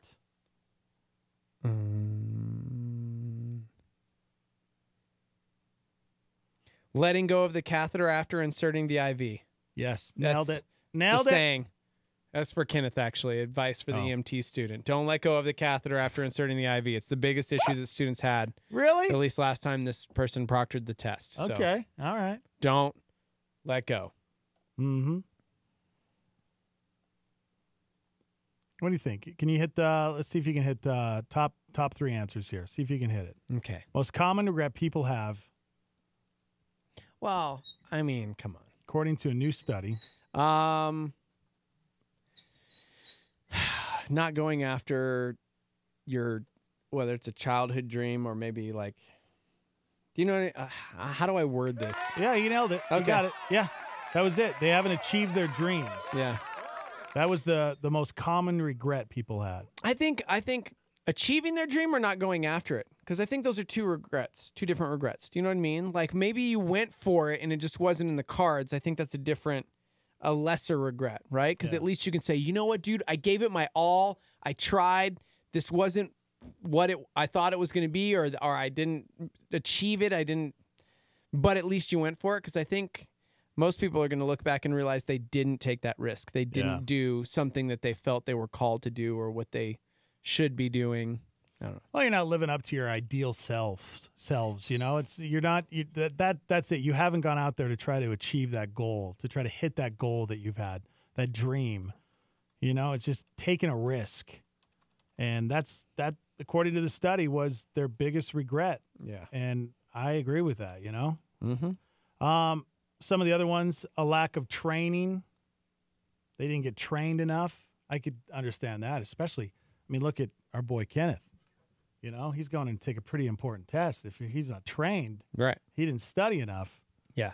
I don't want him out there working on me. It's like when all the feels take over. It's like, I just know that I'm destined for it. And it's like, cool, how did you prepare? Mm-hmm. Like, what did you do to prepare for this situation? Right.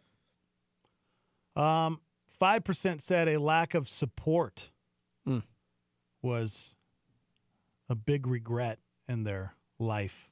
A lack of support. A lack of support. Does that mean from... Right. I'm like, what does that even mean? From not supporting their child. Maybe they feel regret that they didn't support a friend. Or did they feel lack of support? But I don't know. I hear the second half. I used to, but I think sometimes people allow that to derail us or hold you back or hold you down. That was me for years. Yeah, but I didn't have a dad, so therefore I didn't understand this, and I was like almost entitled and held that above other people's heads. Like, psh, it's not my fault, guys. You just don't understand.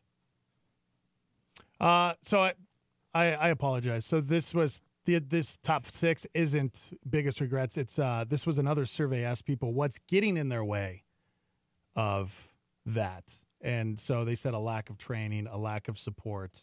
So it's what's getting in their way of following those dreams, achieving those dreams. So lack of training, a lack of support. That makes more sense. Yeah. Time. They said that's getting in the way. I don't have enough time.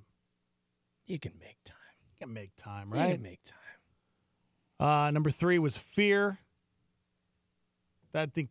I almost feel like that should be number 1, man. Fear is crippling, right? Right. And the thing with fear is it's not real. Like it's just something that you're making up. Yeah. Right? Like there's that fear that we make up and we believe that it's true and it's not. Fear is not real. Yeah. That's what's crazy about it. Money was number 2 as far as how that gets in the way of things on following your dream. The biggest regret, following your dreams. Money. You got to have money. I don't know. It might take a lot longer for some people to reach that dream, that destination that they want to get to. but at least you're going for it, man. Whether that's continuing on in the same job, but then after you're done working your 8-hour shift, you're working on that next dream. You're working on those. It's just those baby steps, I think eventually you'll get to it, but it's going to take time. But I think a lot of people can say, I just don't have the money. I won't be able to ever do it. Number one is I'm not disciplined enough. 30% said I'm not disciplined enough to make my dreams happen, to achieve my dreams. I'm not disciplined enough. That's a good call. I feel like that's what holds me back a lot of times, is that I feel like I'm not disciplined, whether it's trying to lose weight or get healthy. I mean, it's been a long, hard road for me in getting healthy. I just feel like now I'm starting to kind of get a grip on it. Yeah. And this is the best place I've ever been as far as health-wise in my life. But it took a lot of work, man, and it took a lot of baby steps and a lot of failures and the constant up and down and up and down. Yeah, but you didn't give up. Didn't give up. So you are disciplined enough. Well, it took a long time because I wasn't disciplined for a long time. That was hard for me. It was really hard. Proud of you. Thanks, man. You did it. Well, I don't know if I can't say I did it. I mean, I'm doing it, Biggest regrets. What do you think, guys? You guys have any regrets you'd like to share when you look back on your life? Or what's getting in your way? What's holding you back from following your dream? 505-585-LIVE. You can text into the show. Also, phone lines open. 505-338-3700. We're hanging out on Facebook and YouTube Live at Star 88 FM. You can go and join us there. Leave a comment. What's holding you back? What's getting in your way of following that dream? I've always wanted to be a cop, man. My dream was to be a cop. Why didn't you do it? Fear. Late 30s. Go for it, bro. A lot of paperwork. I don't really like to write things down on paper. So, I don't know. Also, I'm a really nice guy, and I feel like that would probably get in the way of being a cop. So you're saying cops aren't nice? No, I would let everybody go, bro. I'd never give out a ticket. I'd be the worst cop. But I got all these excuses. I might be a great cop. Who knows? You know what? If I don't... I want you to go for it. If I don't give it a shot, I'll never know, and I'll Actually, you know what? Don't go for it. We had to do the SWAT course once. Remember? Okay. Well, listen, Remember? I was a little overweight back then, okay? And to be fair, you guys stuck me in a flight suit that was too small. We didn't stick you in anything. Sure. That was the SWAT team that did that. Yeah, I wanted to be like you and Teo because you got these sweet flight suits. And it wouldn't fit me. So I was like this fat guy in this really tight flight suit that couldn't make it over the wall. It was awful. That's why I didn't make it through the course, is because of the stupid flight suit, all right? Guys, for those that don't know, we used to do this YouTube show called Stand By for Awesome. I'm like, what was it called? And we ran the SWAT obstacle course for charity. So hard, guys. So hard. And Dexter, myself, and our then co-host Teo ran this obstacle course. Made it in under the we should do that again this year. Nope. We should. I couldn't do it now. I can't. I can barely jog. Like I well, say you barely. can. Yeah, I haven't even tried. I don't even think. No. Yeah. There's no way. Mm-hmm. So, Jessica chimed in and said, a friend of mine was told by one of his teachers as a child he'll never amount to anything. Instead of letting that cripple him, he used that as motivation. Oh. He's honestly one of the smartest, hardworking people I know. See, I've seen that too. Right. I have a very good friend who was told he would never be anything. He was mocked by his father, not by a teacher, not by like an authority figure or something. His father just told him he was never going to be anything. He was never going to amount to anything. He was abusive. It was a horrible situation. And so he just worked and worked and worked and said, I'm going to be a Navy SEAL. And his dad mocked him so much for that dream and idea. And guess what? He's a flippin' Navy SEAL. Don't play this music. Why are you ruining this? This is a real story. It's a beautiful moment. I have a friend out there who really did this, and he is a bad dude. And he used that motivation and seriously made it through as a Navy SEAL with a father who told him he'd never amount to anything. If you keep playing this stupid music, I quit. I'm done talking. I honestly thought you were talking about Bart Millard for a No. second. Before you said Navy SEAL, I'm like, this is Bart Millard's story. This I is gotta not get the Bart music. Millard's story. I gotta get. No, for 'cause real. that was He the had a thing. dad like that. Bart's dad was all like that too.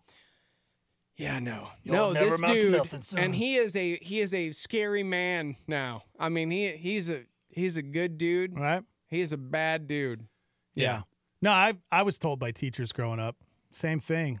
You know, isn't that awful that Yeah. a teacher could say that to a kid? So it's just a human being in general. I mean, it doesn't matter if it's a teacher. Just hearing an adult say that to you as a child is the worst. Yeah.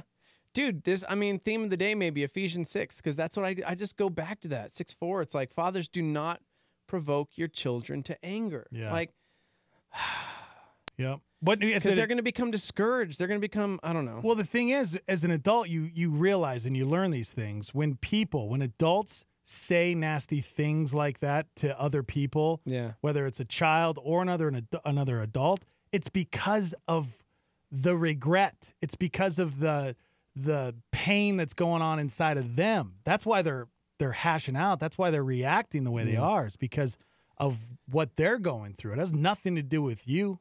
Dude, remember the Starmy just chimed in and said, I am 41 years old going to test to be a police officer. It is never too late.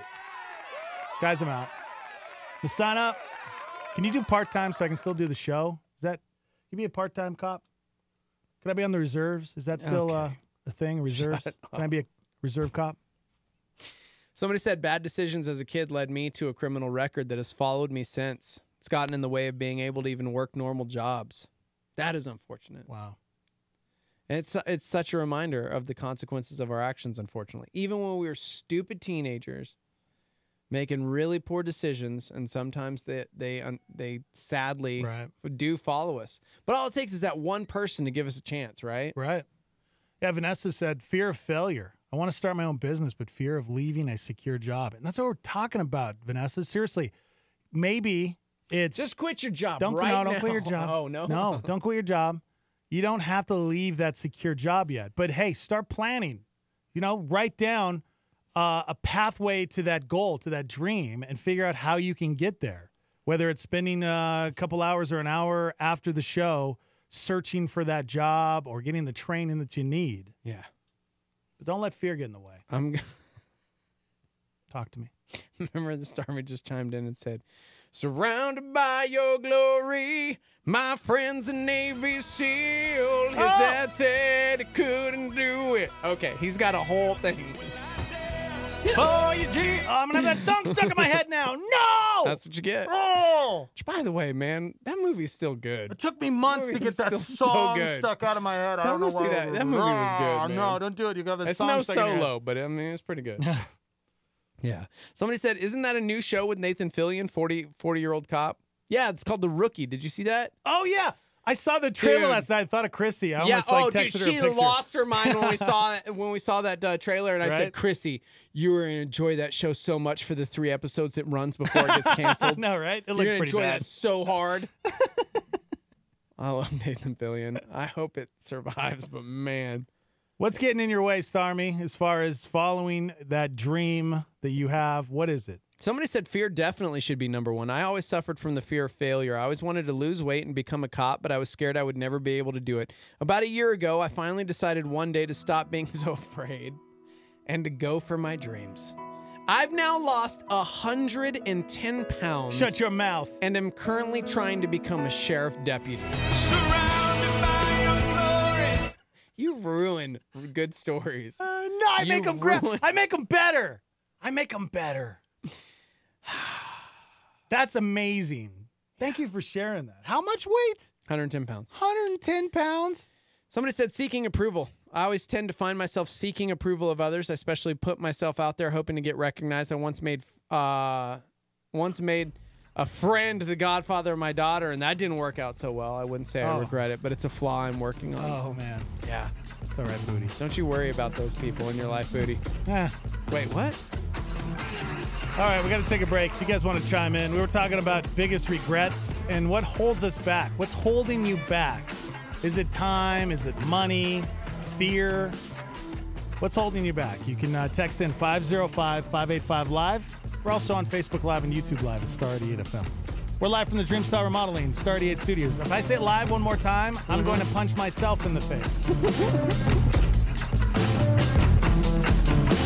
A Star 88 Supernova. Here's Rick Warren. I hear people all the time say, well, how could a loving God send people to hell? God doesn't send people to hell. You choose to go there. It's like there are two doors in eternity. And one goes to heaven and one goes to hell. The one that goes to heaven says, you come to Jesus. This is the house rule. He's already paid for your ticket into heaven. He's already forgiven you. All you got to do is accept it. You just accept what he's done for you. It's a free gift of grace. You go to heaven. You want to go to hell? You just do your own thing. You say, I'm going to be my own God. I'm going to do what I want to do. I'm going to be my own God. I don't want God. I don't want anybody telling me what's right or wrong.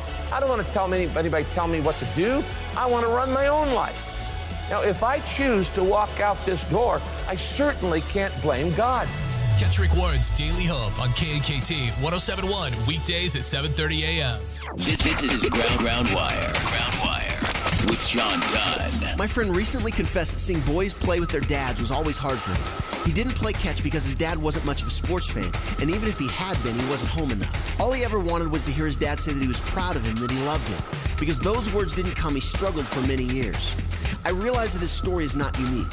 Actually, it parallels the storyline that many would write about their families. If that is similar to yours, I apologize on behalf of your father. I'm sorry that you've been hurt and wounded. However, I can't leave it at that. Because if all you ever do is see the shortcomings of your dad, you might miss out on the greatness of your Creator.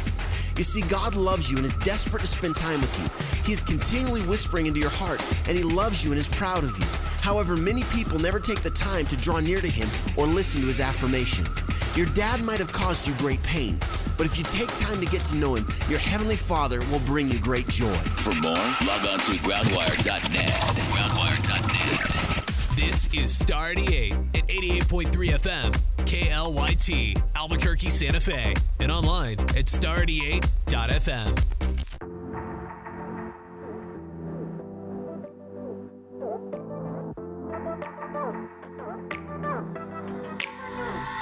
Room to wonder, open road, mile marker, cruise control, strobing headlights, passing cars, constellations, shooting stars. Pedal to the metal and I'm feeling alright. Street lights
4, 3, 2, 1. Let's do this. Yes! The Morning Invasion. They require equipment and staff and a travel budget and just a little bit of special sauce. Who listens to radio? That's go where you go, medium called radio. That's with you every night, through the long commuter fight, and in the morning with your toast and mama-lady-o. Who listens to radio? Guys, it's National DJ Month. No matter if it's summer, winter, spring, or fall. Who listens to radio? Only 150 million, billion, trillion, zillion, Brazilian people. That's all, guys. That's all. Just 1 million, billion, trillion, zillion. Welcome to the show, everybody. All right. All right, everybody. It's a Monday. Welcome, everybody. Just So shout excited. out all the DJs out there. Making it happen for us all this beautiful June. This is June 4th. It's 5 minutes after 8 a.m. on this beautiful June day. It's the 4th of June, actually. My partner Steve hanging out with us. All right. Hey, thank you, Joseph. It's good to be here today on this Steve. beautiful Monday. Thank you. We're talking about biggest regrets and how to achieve them. Okay, I'm going to puke.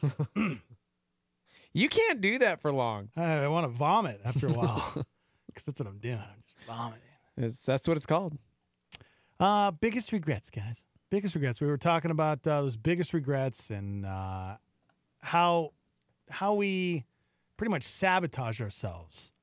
Or allow others to sabotage us. Mm-hmm. So I guess that is still self-sabotage. Right. Yeah. I mean, a few of them, money. That's an excuse a lot of people have on not following their dreams, achieving those goals is money, fear, time, lack of support, lack of training. I'm not disciplined enough. Those are the reasons people had in this survey. So what's holding you back? You guys can chime in. What are they saying? My mom never thought I'd make it out of high school or college. 10 years later, I'm doing something I love and providing for my mom and dad. Oh, that's beautiful. Good job. This isn't personal, but more of an observation. I wonder how Dex feels about Steve-O holding him back. The dynamic is great, but we all know who the real superstar of the show is. Let's face it. Everybody wants to be a Maverick and would settle for the Iceman. Let me tell you a story, guys. Been in this radio business for quite some time, almost 20 years. Past 15, I was with a guy, what was his name? What was his name? I did the show with him for about 15 years. Ducky from Ducky. 16 Candles. No. Buck. Sorry. His name was Buck. Close. And, after 15 years of being with somebody, I felt like I was being held back. Surrounded by... Wait. No. I'm kidding, Buck. I'm kidding. I'm also kidding about Ducky in 16 Candles because he was in Pretty in Pink, and I just didn't want all the old people to freak out on their movies that I've never seen. And you know what? Going back to what that listener texted in, no, that is not true at all. That is actually the complete opposite. I feel like Steve-O has actually brought me to a new level in radio. I've tried to get him out of bed. He's brought me to that new level, and I'm not joking around, guys. I really feel that way. I feel like these past 2.5 years have been amazing, and I've been stretched, and I've been just molded, and it hurts, and I've been going through a lot of growing pains, and I think it's good. I've learned a lot, and sometimes change is what needs to happen so that we can grow and be the person that God wants us to be. Speaking of growing, somebody's biggest regret caused them to grow. One of my biggest regrets is marrying a Mexican who can cook. I used to be in shape, and now I am a shape. Well, you can't blame the wife, okay? I mean, you're in control of your portion size every day, okay? I know it's delicious, but you're the one who's responsible for that, man. Yeah. You don't have to put the extra cheese on. You don't have to go back for seconds and thirds. Yeah. Know what I'm saying? Yeah. Take responsibility, man. One of my biggest regrets was a moment ago when I was joking about Ducky being from 16 Candles, knowing that like people in their 40s were going to be mad at me. What I didn't realize was how mad my wife was going to be at me. Wow. She loves those stupid movies. I've never seen them. Me neither. I've never seen Pretty in Pink. I have no idea what you're I talking think about. Joey tried to make me watch 16 Candles once, and I got like halfway through it. Sorry, guys. Breakfast Club, I think, is the only John Hughes movie that I'm like, word. Yes, Brittany, that was Seth who texted in about marrying a Mexican lady who cooks nothing but Mexican food. Yeah. That's you. Mm-hmm. Somebody said, not trying to dog my ex, but it was my spouse. I can't tell you how many times I was reminded of my past failures, how so-and-so wasn't fired from jobs, and how even God, quote, loves me. Right? That's okay. Yeah, I get that, man. Somebody said, I 100% agree. It should just be called the Dexo Show. Ooh, guys. Yeah. It just, block those people. Yeah. So, same person chimed in about dogging the ex and said, husbands, wives, encourage your spouse. They didn't share their past to be remembered, but for prayer and support. Oof. That's good, man. Yeah. That's good. Yeah. Let's see. Grace says, I regret not doing what I'm capable of because I know I can do all things through Christ, but I just have this huge problem with trust and following God fully. Also, being scared of successes and the responsibility that come with it, and straight laziness. Yeah, that seems pretty normal, right? That seems like a lot of people deal with that. Laziness, fear, not trusting God. Yeah. Stacy said, biggest regret was not spending more time with my mom before she passed away. Oh. Right? Gosh. Just took a turn. Oof. It's Monday, man. This is good, man. This is good. This is good that we're launching the week. We're kicking it off with how we can achieve those goals. The first way is to admit. And that's what we're doing. Somebody said, very independent person, somewhat of an introvert, but I always have an issue doing things on my own. I never seek the approval of others, but I'm always looking for some kind of encouragement on what I do. That's good. Somebody said, biggest regrets, not going back to school earlier. Now, late 30s, back in college. Scared, yo. It's scary. My regret was always imagining negative hypothetical outcomes, which made me fearful and hesitant to pursue my dreams. Seeking clarity and trust through humility in Christ has dispelled those fears, though. I love that. Yeah. Chime in, guys. Oh, that's awesome. Just got a text on the live line from Jack Jeter. Hey, can I bring the Switch to Grandma's so that me and Tommy can both play Legend of Zelda? That's great. Oh, that's cool. Yes. Yes, you can. That's really cool. Good for you, man. On air. Thank you, son. Okay, cool. Back to the show. Go ahead and text. It's 505-338. What's your number? Nope. Somebody said, hey, guys, speaking of regrets and things, before they have a regret, my first day of work is today. Oh, no way. I'm a bit nervous and anxious, but I know God is with me. Can you give me some pointers? Be respectful. What else? Look into their eyes. When spoken to. Okay. Or when you're speaking to. Very first day of a job. Focus. Right? We get so excited, and our boss is like talking to us a mile a minute, right? Hey, today I'm going to need you to blah, blah, blah, blah. If you'd missed something, don't be afraid to ask a question like, I'm sorry, I missed the second one. I just want to get it right. Don't be afraid. You raise that hand. What? Make sure. Yes. You got this. I love that. Yeah, man. That's good. Do all things as unto the Lord. Oof. I mean, Scripture talks about that, right? Whether food, drink, whatever you do it to the glory of the Lord. Just do that.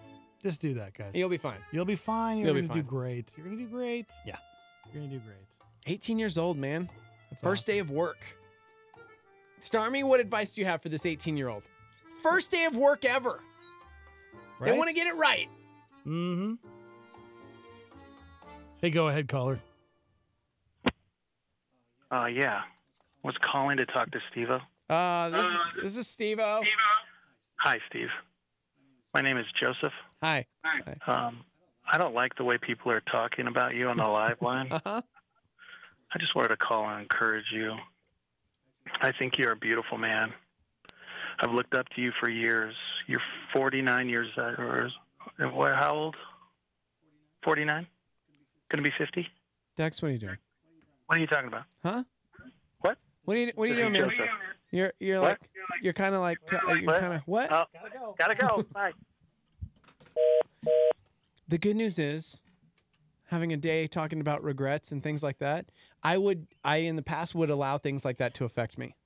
People's perception of me. I was like, fine. I was, as long as people believed in me, I was like on top of the world. But the second somebody said like I wasn't good enough, or I was a lukewarm Christian because we talked about certain things on the radio, or all these like really terrible negative things, I would allow their perception to define who I was rather than recognizing my identity in Christ. Right. That's one of my biggest regrets. No, yeah. Is not realizing who I am in Christ Jesus. Right. And allowing other people's perceptions of me to define who I was at that time. I hate that. Now look at your skin's all thick. Okay, stop. It's all it. thick. Stop. Look at how thick your skin is. What does that even? Oh. Good morning. Took me a second. Hello? Good morning. Good morning. The guy's first day of work today, he needs to go to the biggest guy there and punch him right in the face. That is the best Wait, no, advice. that's in prison. I'm sorry, I'm all messed up. No, I don't know if you're messed up, sir. I got confused. No, I don't know, man. That might be the best advice you can give him. Just punch him square in the nose. That's not advice. That's terrible advice. That was amazing. That's good. Oh, it was amazing. Thank you for calling. There sir. you go. Somebody said first day of work, get off your phone. They didn't say they were at work. They're headed to their first day of work. So, but yes. Yes, Right. I agree. Yeah. Make sure you're not on your phone. Just turn that bad boy off. Good morning. Good morning. Hi. Hi. I just wanted to say that I really love the quality that is being spoken of this morning on the radio show. Oh, well, that is very nice. Tons of quality. Just mainly emphasizing the quality. No, What's your name? What's your name, caller? Gosh, Go I ahead. totally just got who this is. You have like morning voice. You sound well, not as guys- like obnoxious as you normally do. So I didn't understand. Okay. Who's this caller? I didn't believe Well, it was. this is the voice I'll be using for my radio show today, launching today at 3 o'clock. You have no idea Yeah. how many people have chimed in asking what time Quality Tam starts today because you've got your own show. Are you excited? Are you nervous? I don't know. I You guys mean, are talking about regrets, and I Uh-huh. was thinking about regrets, and I'm thinking, is this going to be a regret? Am I regretting doing an entire show alone? So I have a special guest today, You but have I a hope special that you guest? guys didn't ruin it. You have a special guest? We've already ruined it. Well, I mean, Dex already I said. I talked about it Dex when already I kicked talked off the about it. show, but we have a whole new audience. No, so Dex nobody already knows. talked about the fact that he's doing the show with you and how he's going to move over to afternoons because it'll help his sleep schedule gonna be so better, and how great, I'm going to be yes! doing I the morning can't show by wait! myself. And, I can't wait for my new schedule. Mm-hmm. Okay, well, thanks for ruining it, because I was really going to tease you during the 3 o'clock hour, but now I guess I'm not going to do that anymore. You were going to tease me in the 3 o'clock? I don't get 3 it. to 6, Quality Tam, To get the off of people. our show. Go do your own thing. Hey, Gosh. thanks, guys. I'm going to go to the gym, and then I'm going to go back, and I'll see you guys later for my show. Cool. Man, listen to that schedule. Love you. Love you. Right. Love Right. you guys. Love you so lots. much. We'll talk to you. Go away. Talk Okay. to you soon. Okay. All right. Okay. Bye. And, you know, Tam, if I could just give you a quick piece of advice, you know, on... Yeah, sure. Yes. Oh, she didn't go. She didn't Hang leave. up on She didn't yourself. leave. No. No. We had an 18-year-old chime in. It's his first day of work ever. Like, first day Yeah. ever working. Wanted some advice on how to handle the first day ever. Well, you brought up something very important, Tam. Before we let you go, I know you're busy. You gotta Okay. get your work No, in. please. But, Circuit training. you Yeah. talked about, Mm-hmm. you know, whether or not this was going to become a regret. You deciding to have your own afternoon show. Mm-hmm. And here's what I want you to remember. You Today- guys decided it for me. No. Okay. No. It's probably going to be the biggest train wreck of your life. Okay? Stay with me. Yeah. But it's what you do with that train wreck. Yeah. It's how you get back up from the car accident. You know, Also, I was reminded last night that people live in train wrecks. Yes, like, they not do. everyone dies. And Right. so, Heck, your legs might be done. be- You might be paralyzed from fear because of your car accident, but you get back up.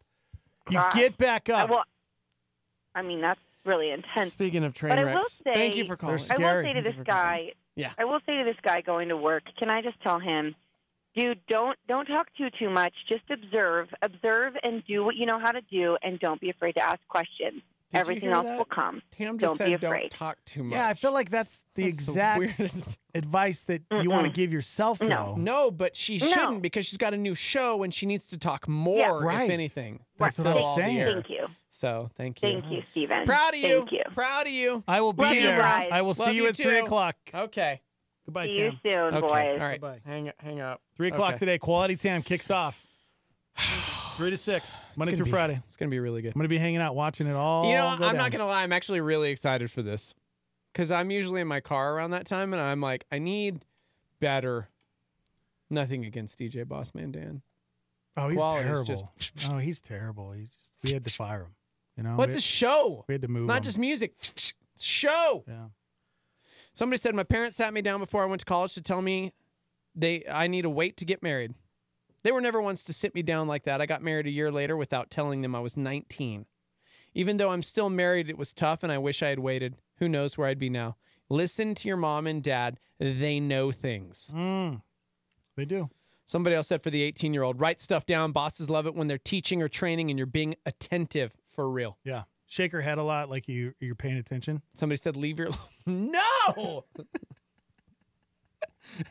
Leave your phone in the car.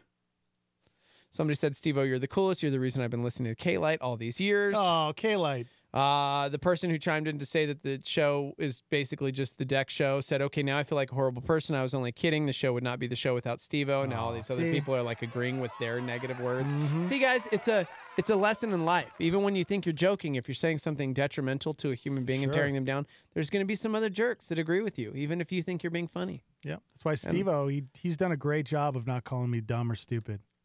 Hey, I haven't. I've huh? noticed. You called me dumb last week. Yeah, but I It's think been it was a while. like being comically like, yeah, dumb. Yeah, but that's how it always was. And I never took No. it that way. Remember? I used to have breakdowns in the studio. I used to throw things against the wall. That's true. That never happened.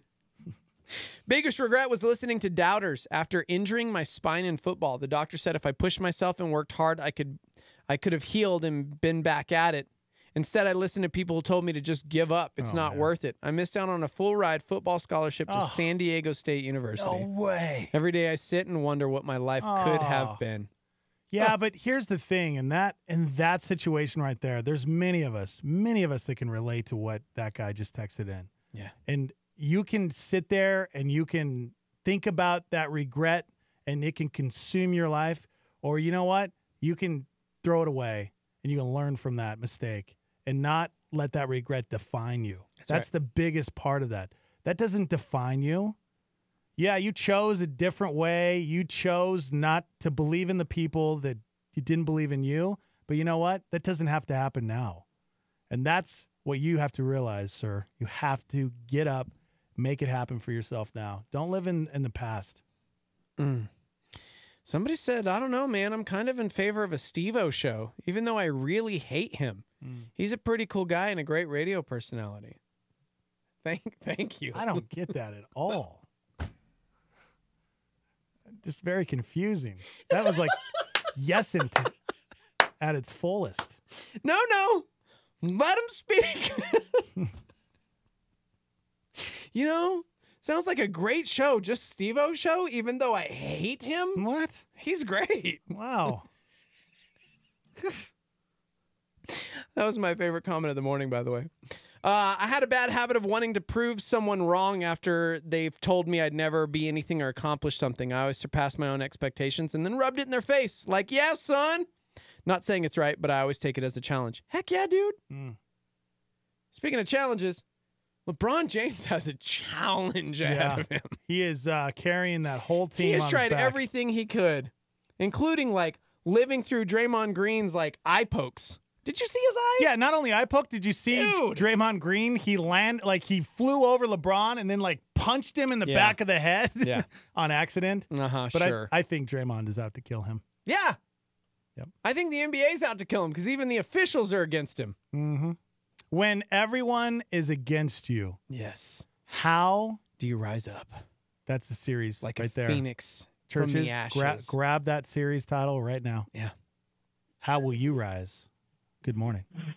Hey, I was going to tell the 18-year-old to stay away from the ladies and keep your focus on your job. I like that. Be very respectful. Mm-hmm. Mm-hmm. And dating in the workplace, you know how that goes. Why did you single us out? How do we know? We don't know what that's like. We don't know how that goes. I'm just kidding. I'm just kidding. Yeah, what?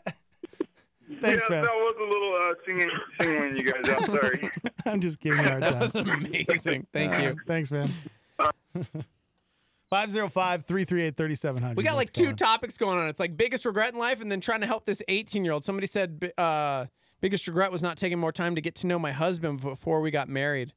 It's been a long, really long road filled with physical, mental, emotional abuse. Oh, gosh, man. I'm sorry. Well, how will you rise? I think that's an example of sometimes allowing our emotions to overwhelm us and let our emotions make those decisions for us. Right. You know what I mean? Mm-hmm. 18-year-old, be confident. Don't be nervous. You can do this. You got this. Somebody said, Dex, you really have enhanced the morning show. You and Steve-O together, awesome team. TMI is the best. TMI forever. Ow! That's right, man. Yep. Looper said, I started listening to this show because I was a fan of Buck and Dex and heard Dex was on the morning show now. I keep listening because you two together are gold. You can't have chocolate milk without chocolate. You can't have a Big Mac without special sauce. You can't have fries without dipping sauce. What? You can't have a cheeseburger without cheese. There you go. And if you think that it'll work without the other, it won't. But you can catch him at 3 o'clock today on Quality Yeah! Time. So. Moving to afternoons today. No, he's not. Probably only to spend like 10 minutes with her. I See you know, later. right? You can be like, I'm going to take a nap. You're doing great. Bye-bye. I'm seriously going to pop some popcorn and just kick back. He's like the yes guy. Like, he doesn't think. She asked, and I immediately went, yeah. Well, Tam. like I left the room. Poor Tam. She was freaking out on Friday. You guys going to be a part of my first show? Yeah, it went from me just calling in to now I'm in the studio with her. That's not going to be a really long day for you. No, I'm leaving right after the show. Oh, man. I'm out of here. Somebody said, I have zero regrets. I am a recovering drug addict. I have an estranged son. My blood family is nuts. However, I found God. I went back to school, and now I'm killing it in life. Yes. I coach youth sports and so much more. Regrets destroy lives. There are many things I've had to make amends for, but I wouldn't be who I am if it weren't for those choices I've made. That's what I'm talking about. Brandy, California. See, that's what I was Crushing talking it. about right there. That's somebody who's made mistakes, had a life of addiction, and they turned it around. Yeah. And you can too, Starmy. Booyah. You That can was too. good, Brandy, California. Surrounded by your glory. Gosh. I already played that one. There we go. No, I already played that one too. Gosh darn it. No one's paying attention to the I already background played that music. one too. Gosh darn it. I already played this, but whatever. Good morning, everybody. Welcome to the show. Live from the Dreamstyle Remodeling Star 88 Studios. Yep, Tam kicks off 3 o'clock today. That's right. Quality Tam. Whole new show, guys. Taking you home in the afternoon, Monday through Friday, right here on Star 88. And, of course, Facebook Live, YouTube Live. She'll be connecting with you guys throughout the week. But tune in today. I'll be hanging out with her. And we can watch her do her thing together. All right, we got to take a quick break. When we come back, we got to talk about this woman who started shaving her legs in a hotel pool. Ugh, I just got like the... I don't know how you would respond if you saw someone do something like that. We'll be right back. Hang out.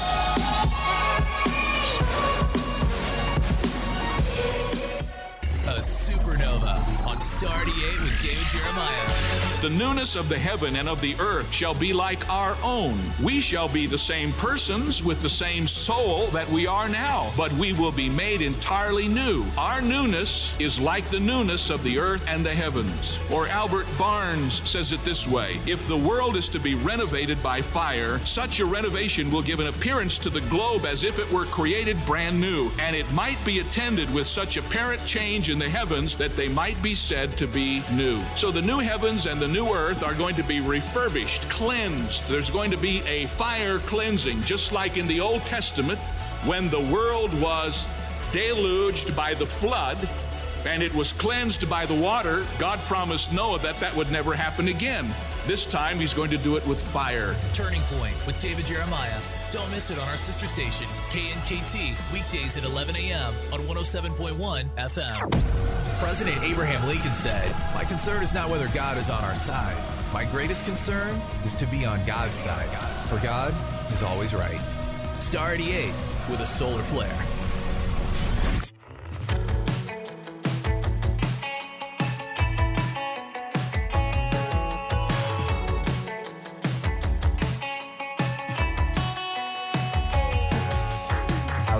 Polish clean, a good degree, a movie screen, commercial, but to my defeat, my mind's a mess, the guilty stress impress you. My philosophy is that the more I give, the more you see. What I do, tell me I'm alright. I'm in a good position to lose it again. The cards are dealt and my hand is in. The push and pull of my own chagrin. I'm alright. I got me feeling like I'm okay. The feeling never goes away. Hey, the night I waste the day. The feeling's feeling when it goes away.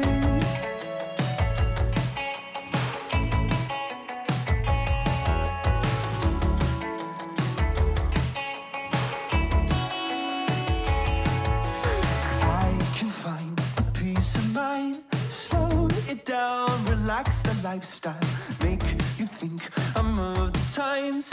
Back and forth, we're doing fine. I'm in a good position to lose it again. The cards are dead and my hand is in. The push and pull of my own chagrin. I'm alright. I got me feeling like I'm okay. The feeling never goes away. Hey, the night and waste the day. The feeling's fleeting when it goes away. I got me feeling like I'm okay. The feeling never goes away. Hey, the night and waste the day. The feeling's fleeting when it goes.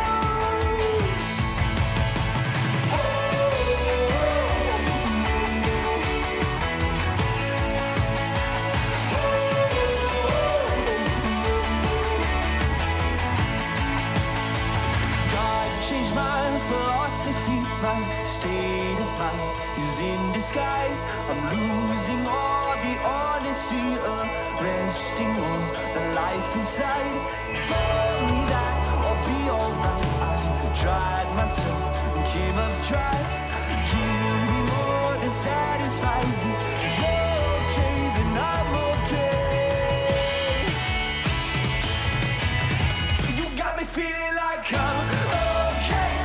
The feeling never goes away. On the night and waste the day.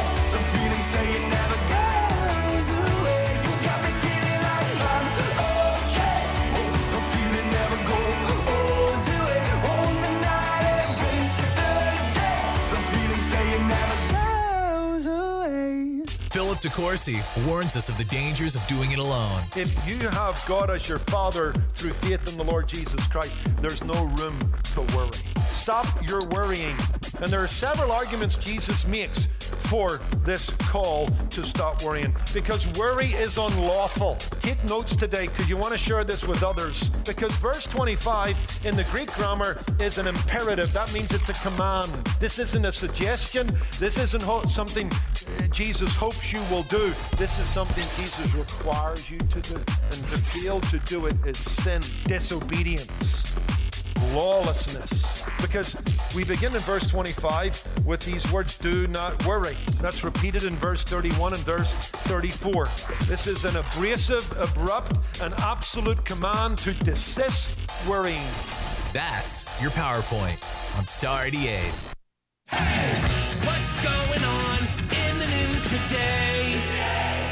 Game 2 of the NBA Finals. Most women with the most common form of early-stage breast cancer can safely skip chemotherapy without hurting their chances of beating the disease. San Diego police arresting a suspect after a shooting in a parking garage near the finish line of the city's annual marathon. A heavy police presence remains in the area, but authorities saying there is no danger to the public. Beijing warned it will not step up its purchases of U.S.-made products if President Trump makes good on his threat to impose tariffs on billions of dollars worth of Chinese imports. Solo, a Star Wars story, keeps the top weekend box office spot, grossing an estimated $29.3 million.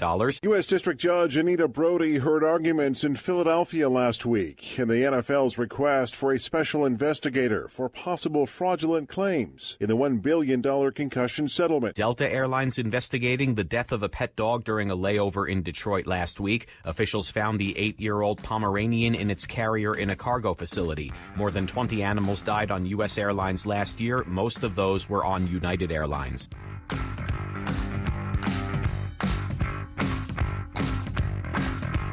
Good morning. Dex and Steve-O. Live from the Dreamstyle Remodeling Star 88 Studios.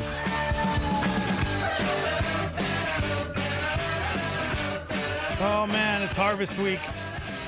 Gonna be out in Texas. We're broadcasting live on Monday morning in Texas. Then Sunday, Harvest America. We'll be kicking things off at 3 o'clock right here on Star 88. And be praying for us as we broadcast on over 500 stations. And we want people to get the word out. We want lives to be changed. So it's going to be a lot of fun. Hang out with us. Quality Tam kicks off today, starting at 3 o'clock. Man, a lot of changes happening, right? Yeah. I'm going to become a cop. No, stop it. What? Hey, speaking of, we got an update on what's going on with the Cimarron fire. We've had people chiming in going, hey, do you guys know? Have you guys heard? I've heard of it. There's been a couple fires, right? Well, this one is insane. This is in Colfax County. It has spread to an estimated 36,000 acres. Wow. Including burning up part of the Philmont Scout Ranch that we've talked about with Phoenix in the past. Yeah. The Boy Scout Ranch. It started near Highway 64 in Ute Park between Eagle Nest and Cimarron. And they are trying, but as of Sunday night, the fire is an estimated 36,000 acres total. Wow. It kicked off last Thursday around 2 p.m. The cause of the fire is still unknown, but it's under investigation. But lots of prayers for our state. As of Sunday evening, 550 structures are threatened in Cimarron, 219 threatened in the Ute Park area. And according to the state forestry, a total of 14 non-residential structures have already burned. So the fire prompted evacuations from so many different areas, communities of the Ute Park, Village of Cimarron. I mean, there are mandatory evacuation orders.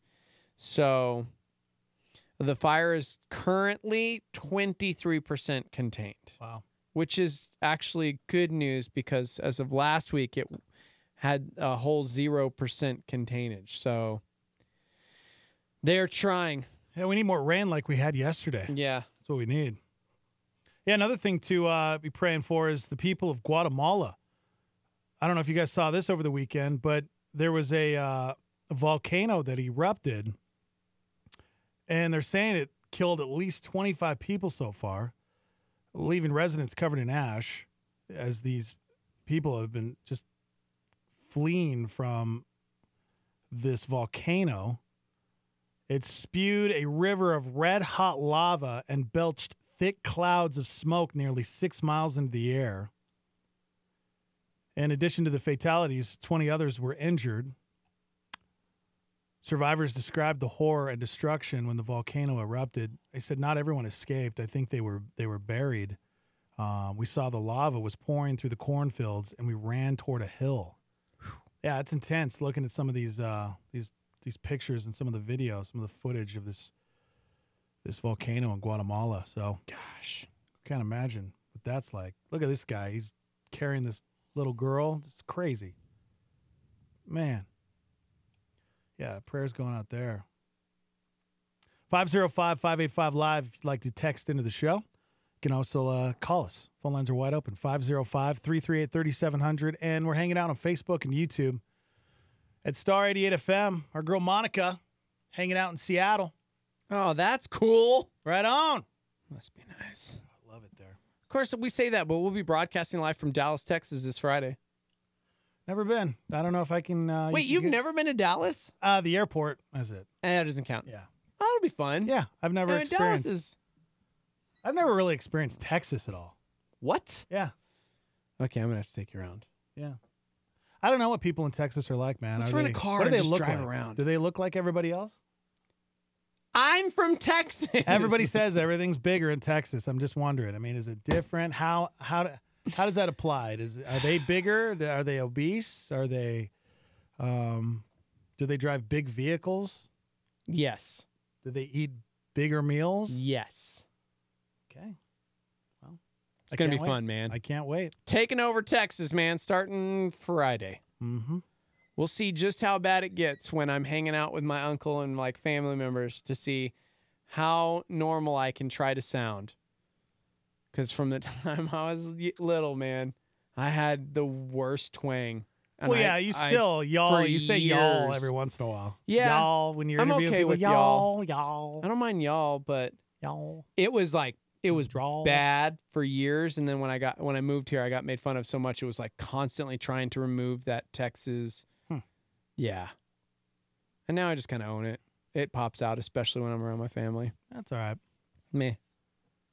So let me paint this picture. Let's say you're hanging in Dallas. We're at the hotel. You know, we're just wanting to hang out by the pool. Okay.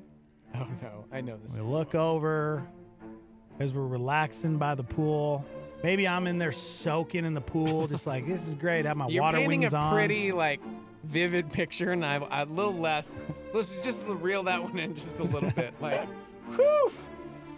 You look over, and there's a woman sitting on the edge of the pool, dipping her feet in while watching her kids. That sounds fine. You know, nothing wrong with that. I mean, that's what you do. Maybe you don't want to get all the way into the pool. You just want to dip your feet in.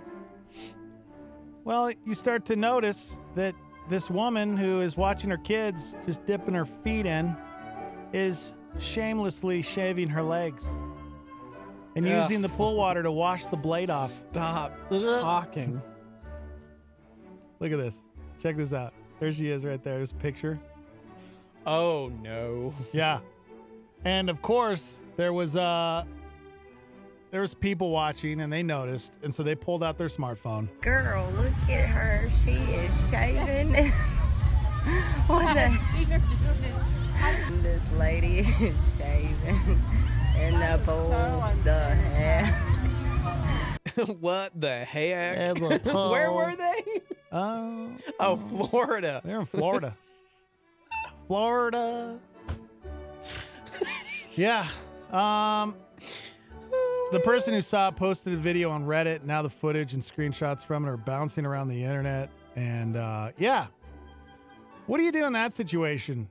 Do you confront that person? What's the best way to handle that? Do you go to get a manager? Is that something? Yeah, what would you... But here's the deal, man. Here's the deal. Here's the deal, man. People pee in the pool like it's absolutely okay. Oh. Adults do it. We know kids do it. Dude, adults. Come on, adults. I know. Come on, I think adults. it's disgusting. No, I've never done that and never will, but people do it all the time. Steve says get a manager. Get a manager. Get a manager. Britt Romney says I'd confront her. That's disgusting. Mm-hmm. Oh, man, I don't want to look at the photos. It's bad. Yeah. Oh, it's gross. What would we do? Yeah, what would we you do? What would you do? What would you do? You look over and you see, oh, who was it? Gosh, and there's kids like all around her. There's a couple just watching her shave her legs, and she's straight up shaving and then dipping her razor. Oh, I can't look anymore. I'm gonna hurl, man. I don't know if you saw this. Our friend Double J, who lives in Hawaii now. Yeah. He posted a video. I think he went on Instagram Live, I think. And he was at an Apple store, and he looked over and saw this girl sitting down, and her best friend was popping zits on her back. Stop, dude. And he was going live, and it was like, oh my gosh, her best friend is popping zits on her back. Like, it's no big thing. I can't even hang with people doing that in the privacy of their own car in traffic. I can't. Why do people do something so private in public places? That's a topic. What's the most private thing you've seen done in a public place? Right? No, it is not. Okay. You know? You opened it up. I did, and I immediately regretted it. Yep. Somebody said, Britt said, was she homeless? Definitely not. She had like 6 kids with her just chilling at the pool. You know, you want to trying to kill two birds with one stone. You want to be the change you want to see in the world. Write that down. That is prophetic. Guys, this is the public pool at a hotel. There are like kids with floaties all around her. There's a couple. Oh, stop doing the video, man. I'm like trying to paint this picture without looking at the picture, and it's just so gross. She is man, she's definitely shaving her legs and then like scrubbing off the razor, just like rinsing it off in the water, like shaking it in the pool next to these smooth, kids. Clean shave right there. Somebody said this is exactly why I don't go in public pools. Man. Mm-hmm. Somebody said this is disgusting. Was she bathing in the pool too? No, just dry razor style, just shaving her legs. Yep. Yep. You know, how many times have I've done this before. How many times have you said, you know what? I'm not going to take a shower. I'm just going to go jump in the pool. That's disgusting. I'm like the exact opposite, where if I jump in the pool, I immediately have to shower to get all the chlorine and stuff off my body. Kills everything, man. Gosh, I'm so grossed out right now. You're fine. Fine. I'm so grossed out. Mm-hmm. Moving on. What's the craziest thing you've ever seen? No, stop it. Somebody says, who takes a razor to the pool? Well, if you have a fanny pack, you probably have one in there already. So why not bust it out and get those legs shaved while watching the kids play in the pool? I never thought I'd have enough faith to believe that I could walk on water if Jesus were like, come out onto the water. But if I saw that lady, maybe she was shaving on the edge of like, never mind. I can't even finish it. Okay. I would have faith, man. I would have faith and I'd be like, not today, Satan. Oh, walking on water. That is so gross, man. Okay, but let's talk about this for a second. So gross. Because we know there's people do disgusting things like this all the time, and it seems like they don't know it's disgusting. So do you think that this woman most likely just doesn't think it's disgusting, or knows it's disgusting but doesn't care? Because there's a difference, right? Like she probably, and I think she probably doesn't think it's disgusting. She just doesn't get it. She hasn't wrapped her head around it. Ugh. You know what I'm saying? Because I think, have you ever gone over to someone's house and you see the filth that people live in sometimes? Yeah. I mean, it's insane. Yeah. You walk into some people's homes and they have never cleaned, they've never vacuumed. There's dishes that are crusted. That to me is like, oh my gosh, but they don't think that's disgusting. Like they don't know. They don't know that that's a health hazard. Or they just don't care. Yeah, I don't know, man. I just don't think they really. Just doesn't look like she has a care in the world. She's yeah, just but like, I would imagine she just doesn't think that it's gross to do. She just thinks she's using water to get off her stubble. You know, she doesn't get it. And that kind of goes back to what we were talking about this morning when we're teaching our kids to be adults. Like you gotta teach your kids about hygiene, right? You got to teach your kids what should be private and what shouldn't be private. Like shaving your legs in public, you shouldn't do in public. No matter if it's in a pool or even if you were sitting out by, If she was not even in the pool and she had some water next to her, you probably shouldn't shave your legs in public, right? This begs another question. All right. In the workplace, hygiene, what is acceptable? We have some really rad people here that care about their hygiene, which is important. Like, we've got really good hygiene rules and regs in our employee manual. And there are times where I'll walk into the bathroom and there's a handful of people here who brush their teeth in the bathroom here. Yeah.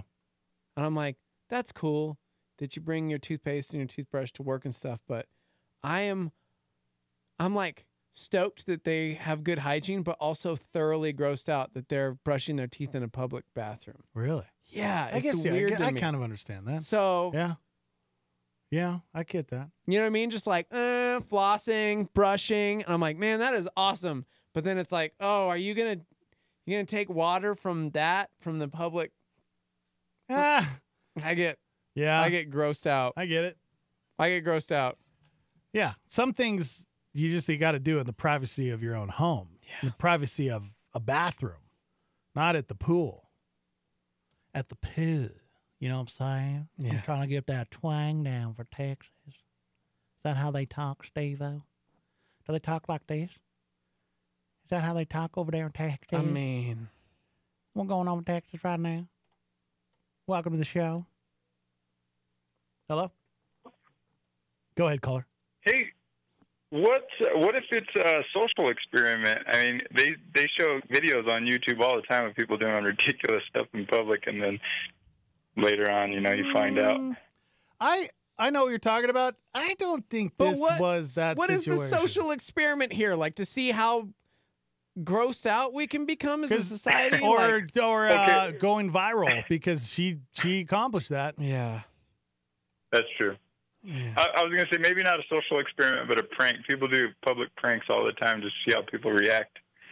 Yeah, maybe. Yeah, I mean, it's possible. I think Yeah. that would be a funny one if it was. Yeah. Somebody said, Thanks, man. Thank you. Somebody said, homegirl has 6 kids. She's got a multitasker. Literally nothing will Good get call. done. You know what? Good call. She's multitasking. She's doing it while the kids are having fun. Yep. Remember the Starmy chimed in, who shall remain anonymous, Britt Romney, and said, dude, Seth and I have had this issue with a student in our youth group. They have really bad body odor. Well, the other day, the mom sat by me, and she has bad body odor too. Oh. See? They just pass it down. Just pass it down. She also said, I don't shave, so I don't have that temptation of shaving in pools. Good for you. Gross. All natural. Let's do it. I love it. 505-338-3700 if you'd like to call in. Talking about this woman who was hanging out in Florida with her kids, shaving her legs at the pool. Like it ain't no thing. Somebody said, yeah, keep it at home, especially rocking the number 2 at the workplace bathroom.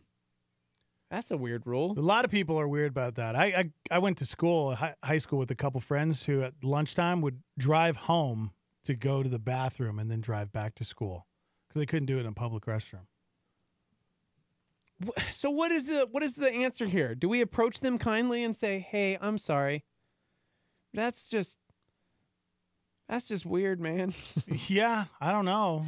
I'm sorry. Can you not do that here?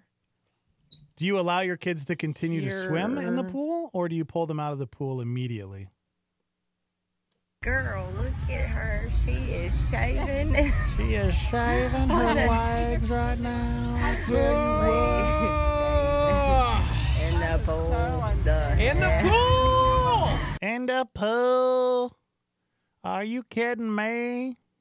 Somebody said, I love these pranks. Just go to Walmart, shop only from other people's carts. Act like it's an aisle. It's hilarious. No! Nah. No! Can we move on? I'm so grossed out. Sure, man. We can move on. We can move on to this. And now it's time for Random facts. 1, 2, 3, 4. Okay. Google searches. Am I right? Yep. The peak hour for why is my poop green peaks at 5 a.m. and then again between 6 p.m. and 7 p.m. Guys, I'm not kidding around. When I was a freshman in high school, I wish Google was around. Because that Number happened to me. 2. Okay. I don't mean number 2. Like, okay, moving on. Secondly, how lonely is it living in Greenland? Well, 1 in every 5 people in Greenland attempt suicide at some point in their life. Oh my gosh. Is it because it's 5 so random cold? facts took a turn. I think it's so cold. Number dead 3. there. The guy who's stuck in jail on the Monopoly board has a name. Jake the Jailbird. Jake the Jailbird is the dude stuck in the prison. The cop who throws him in jail on the Chance and Community Chess Go to Directly to Jail card also has a name. Officer Edgar Mallory. I've played Monopoly for years. I've never, I had ever no known. idea. Wow. Incredible. Number 4, if you take photos of the Eiffel Tower lit up at night, it's technically illegal to share them. The light show is protected under copyright laws, but it's legal to share photos you've taken during the day when the lights are off. Oh, wow. Wow. Number 5, Pepsi was originally called Brad's Drink. It was renamed Pepsi Cola 5 years into its existence. Why? Why can't it be Brad's Drink? This has been today's edition of... Good job, you did it. I did it! I did it! Facts. Brad's Drink? Yeah. I love that. Brad's Drink. Kind of makes you think, would it have taken off like Pepsi if they would have just stuck with Brad's Drink?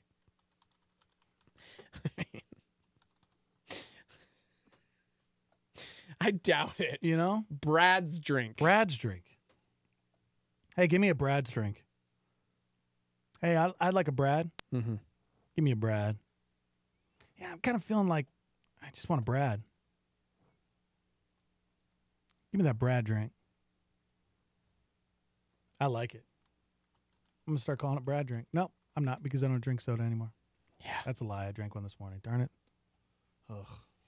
Somebody said, back to our situation before, I feel like this is one of those situations where there really is no right way to handle it as far as doing You private just mind, things in public. mind your own business. I think getting a guess. manager, if you're, because is that a health risk? Shaving your legs like that in the pool, is that a health risk? I mean, maybe. Because I don't know. It doesn't seem like it could be, but maybe it is. Because if you cut yourself, but then you're in a pool. Stop talking.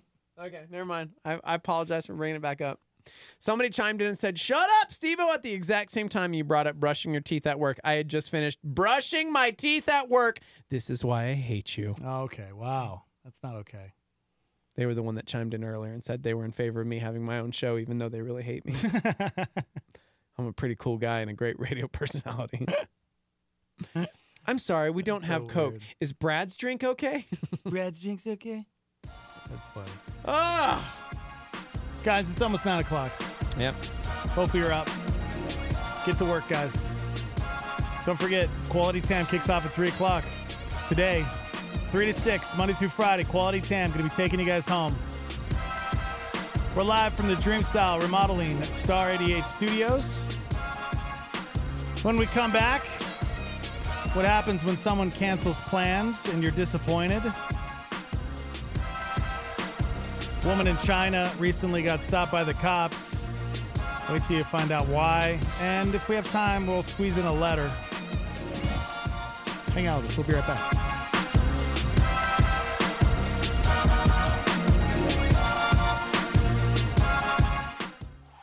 I'm Daniel, and it's time to get in the tech know.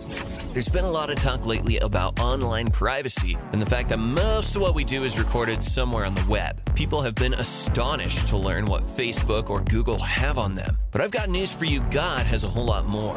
There are useful ways to further protect your privacy from prying eyes. Some are just good practice, like reading the privacy settings instead of just hitting OK and turning off the things that aren't necessary, or backing off of social media and managing meaningful personal relationships instead of shallow highlight-based encounters.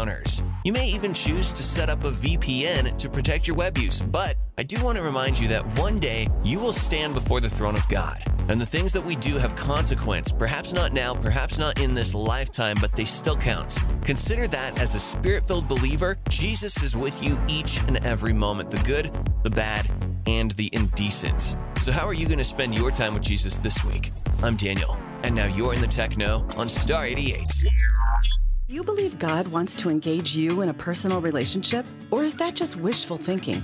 Not according to James McDonald. Listen up. Have you heard how awesome Jesus is? Have you heard that God loves us and sent his son? Have you heard that he died as an atoning sacrifice for your sin so that you can be completely forgiven and receive the free gift of eternal life? Say, what? You can. Right? That's called the good news. That's the gospel. You don't have to live under the weight of the consequences of futile, darkened thinking. You can be set free from all of that and step into the glorious liberty of the sons and daughters of Jesus through faith in him. Nothing will accelerate your spiritual growth any faster than spending time in God's Word. For audio and print resources designed to reignite your passion for the truth, go to jamesmcdonald.com. This is KLYT Albuquerque, Santa Fe, rebroadcast on KKCJ Cannon Air Force Base, KPKJ Mintmore, K201CC Las Cruces, K203EZ Alamogordo, K207CQ Gallup, K211CW Hobbs, K212EH Silver City, K214DE Antonito, K218AK Artesia, K250AB Roswell, K293AO Alamosa, K228DQ Portales, in the free app for iOS and Android, and online at star88.fm.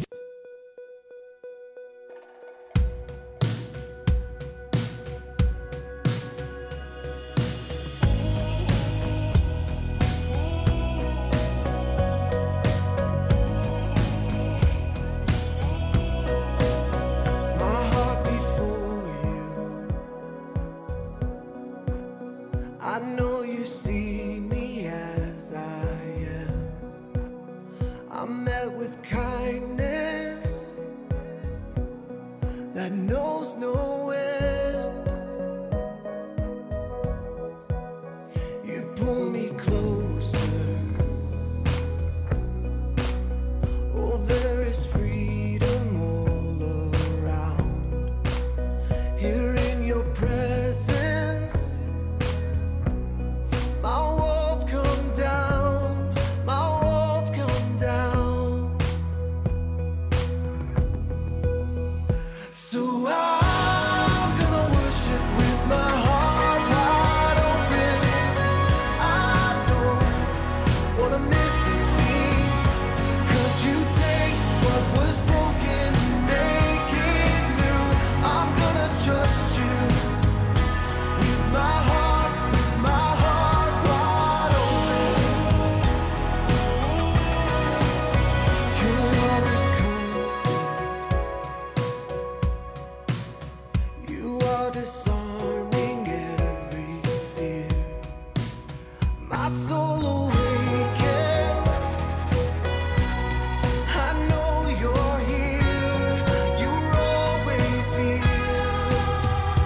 So I'm gonna worship with my heart wide open. I don't wanna miss a thing, 'cause you take what was broken and make it new. I'm gonna trust you with my heart wide open. With my heart wide open.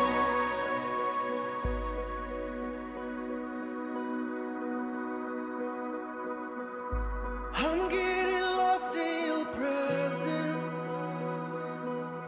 I'm seeing glimpses of heaven.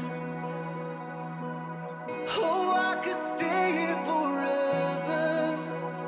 With my heart wide open. I'm getting lost in your presence.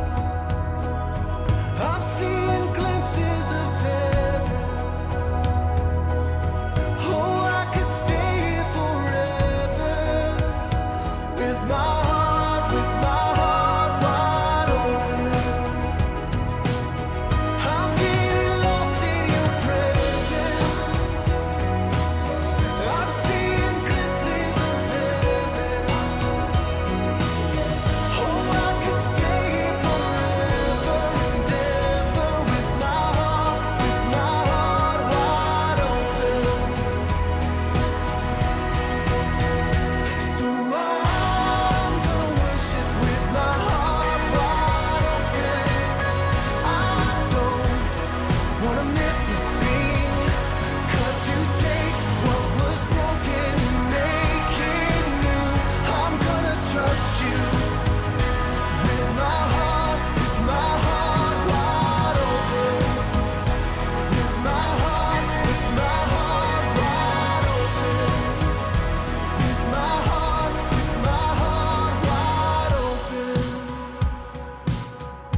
The Morning Invasion. Come on, let's go. You want to go? Come on, we go. On Star 88.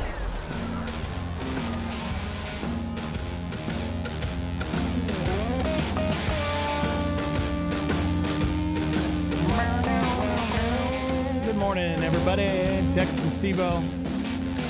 TMI. Being brought to you by Preston Hart. Screen printing, live printing, graphic design, PrestonHart.com.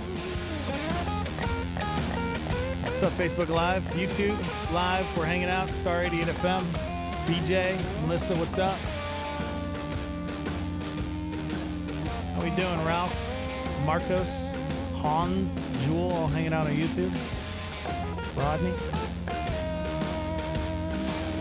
We'll give you the latest on Roseanne Barr coming up. You know what? Let's just do it right now. Why don't we just do it right now? Huh? Just get it out of the way. Roseanne Barr, the latest.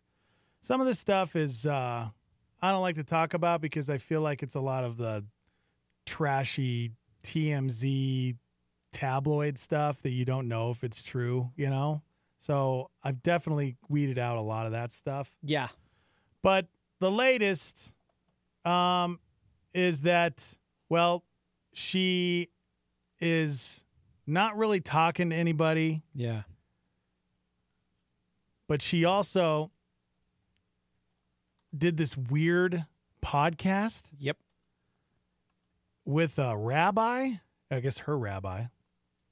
And she started, they say that she was rambling and sobbing during the podcast with a rabbi. And I mean, basically, it's this whole thing. I can't even imagine. This has to be an awful time in her life, because I know she's dealing with a lot of things. You know, she's dealing with, I think, pill addiction, drinking too much. There's a lot of things that go into why she tweeted what she did, and that's no excuse, but she definitely, this should be like a cry for help, right? Yeah. Like that's how everybody should be looking at this. It's a cry for help. They said the day before she called into a different podcast hosted by celebrity Rabbi Shmuley. His name is Shmuley? Shmuley, I'm not even going to touch the last name. She was rambling, was quote sobbing, very apologetic. And the rabbi decided not to release the audio out of respect for Roseanne. He tweeted, quote, "I want to give her space to reflect on the recent events." She was supposed to be on Joe Rogan's podcast and backed out of it because she kind of ghosted him and just shut down, according to Joe Rogan, because he had talked to her beforehand. She is not doing well. Mm-hmm. And a lot of reports going out there about a possible Roseanne spinoff. The latest is that they're kicking the tires on a show focusing on Sarah Gilbert's character, Darlene. Nothing official is in the works, and despite all the speculation, it's unclear how they could do a Roseanne-style show without Roseanne's blessing, or at least without her being paid. And clearly that wouldn't work. So there you go. That's the latest. Pray for Roseanne, because it's, you know, a lot of us have been in situations where we've been addicted to alcohol or pills, drugs, or we have family members, friends that have been in that world, and it is not fun. And our hearts go out to people that are dealing with that, you know? What's sad is what you said probably angered a lot of people, because I know that there were people that just lit up Jimmy Kimmel because he was asking for compassion from his friend Roseanne because of mental illness that she had opened up about in the past, and, you know, this Ambien thing and blah, blah, blah. And everybody's going, there is no excuse for racism. How dare you call for compassion on her in this time? Mental illness is real and you're belittling it, or addiction is real and you're belittling it, whatever it is. And I'm like dumbfounded by people who scream and beg and plead for grace and mercy when they do something, but like throw out fire and hate when someone else does something and they just want, quote, justice. Mm-hmm. It's really interesting to see everything happening right now and unfolding the way it does, because so often when we fall, when we say something stupid, when we do something stupid, when we man, just blow up our lives because of choices we've made. We are broken and we hit our face and we are begging for grace and mercy and compassion. And then when someone else wrongs us, we just want justice. Right. And yeah. Mm-hmm. I mean, I have no horse in the race. We watched the first 2 episodes, I think, when it kicked off. And I was like, oh, that's a cool revival. I think I was about 4 episodes in. I was caught up. I was caught up, and I actually really enjoyed the season. So I'm not like a huge Roseanne advocate. It was just amazing to see the swift action that was taken, and then in turn, like, man, it's pretty crazy. Yeah, there has to be more that has to we don't know about. You know, there has to be. And please don't hear me incorrectly. Please don't let anyone claim that we are belittling racism, because what she said was pretty vile. Like, it was awful. Yeah. But I've heard some pretty vile, disgusting, awful things coming out of the mouths of other people in leadership and other places in the entertainment industry and in the political world. And it's like, how come we don't just have like a clear line? Right. It seems like we kind of do, but then we change it depending upon how we feel about the individual. I mean, it's just crazy. Mm-hmm. 505-585-LIVE. You can text in. Good morning on Facebook and YouTube Live. It's Star 88 FM. Yeah. All right. Let's move on. There's definitely a lot to be said for not having big plans and just sitting at home on a Saturday night watching Netflix. What? These 3 seasons of Fuller House aren't going to binge watch themselves. Said no one ever. So a new survey asked people, when someone cancels plans, how do you feel? When someone cancels plans, how do you feel? How do you feel? I think it depends upon who's canceling the plans and if you were really wanting to go. There are plenty of times where I commit to something and say yes to something without actually wanting to do said thing. But it's like, I should do this. You know, I haven't seen this person in a while. You know what? I'm gonna let's do this. And then they cancel and you're like, whoo! All right. Just feeling relieved. Word. Okay. Well, we were tired and we were definitely overwhelmed and we have said yes to too many things, overcommitted. So, yes. Right. But then there are other times where I had like plans, man. Like this was going to happen, and then I feel disappointed. So I think it depends on who's canceling the plans. Yeah. So a new survey asked people when someone cancels plans, how do you feel? And 53% of people said they're usually disappointed, but 22% are usually relieved. The remaining 25% said they felt a different emotion or aren't sure how they feel about canceled plans. Man, I don't know how I feel about them canceling. Is it us? Why did they cancel? Start looking into everything like, why did they cancel? Mm-hmm. Did they find out? They find out about what you did, Steve-O? Is that why they canceled? I mean, did they find out? Britt says, let your yes be yes, bro. Yeah, but sometimes though, no, but other people canceling plans isn't you're not. What do you mean? Changing your yes. Like you said you were going to go, and then somebody's like, hey, I'm canceling plans. Well, yeah, but sometimes you have to, because life happens, so you got to cancel. You know what I'm saying? Okay. Sometimes you just got to cancel. So sometimes the yes and no, let your yes be a yes, your no be a no. Sometimes. Yeah, see, Britt says she gets so hurt. Seth thinks it's no big deal, but you got to let your yes be yes, bro. Yeah. Like, for her, it's like, you are canceling on me. I don't know. I'm never going to say yes to going over for dinner at their house. Well, and I think sometimes there's circumstances that pop up that you're like, oh, I wasn't expecting this. I'm really sorry. That's what I'm saying. I can't. I'd rather be open and upfront about it. Because we've had a few people this morning chiming in asking me about the wedding thing, because we had a Star member ask me to dress up as Darth Vader and marry them, and it's months out, and I wanted to just be forthright and like, hey man, I can't, I'm not ordained, and I just want you guys to find somebody that will like give you what you deserve, and that's not me. Yeah. So I sometimes can be forthright to a fault, like especially if we have a plan in place and then something happens. I'm like all about giving you all the details. Right. Hey man, sorry, I know we had this, but here's what's happened. This, and this. I wish we could, but we just flat can't. Sorry. Right. Plans change. One thing I need to get better at is when we're doing the radio show, we feel like, we commit to things when it sounds great when we're doing the show, but then when we're done with the show and life starts and we start talking about having to do that thing that we committed during the morning show, we usually back out. I want to get better at that because right now, if people ask us to do things, I'm like, oh my gosh, that'd be great. Let's do it. That'd be great. And then we get off the show and I'm like, why did I commit to that? That's terrible. Yeah. I don't want to do that. Somebody said, I say yesn't to plans a lot. Yes. Yeah. A maybe. Somebody else said, I agree with Steve-O. Depends on who, what, why. Jory just invited us over to his house for a barbecue, and he's going to be sad if we cancel. Jory just... But you can't say if we cancel. We haven't said yes to it. Well, yeah. I don't know if I can make it. I don't know. Somebody said habitual cancellations hurt and invitations are discontinued.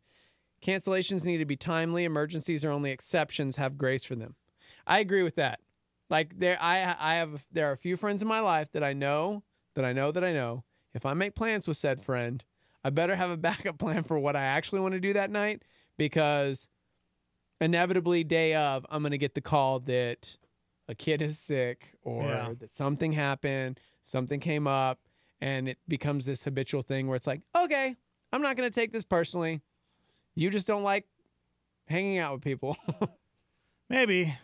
But you got to realize, too, a lot of people, when they make plans to invite you over, they're cleaning the house all day. They're going out to get food and prepare. And the worst thing is when you've put all this time in and last minute, like an hour before they're supposed to come over, they cancel on you. Yeah. There's nothing worse. Mm-hmm. Nothing worse. That has happened a few times with us. Mm-hmm. Not calling any friends out. Why are you looking at me, bro? I didn't even look at you. Like, we are huge fans of getting the UFC fights.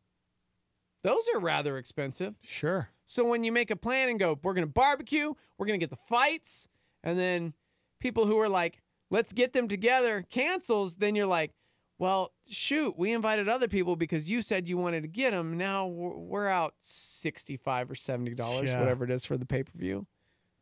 Now we got to find other friends. Guess I'll just find new friends. Here's the breakdown by age is pretty interesting. People between 18 and 49 are twice as likely to be relieved about canceled plans as people over 50. Huh.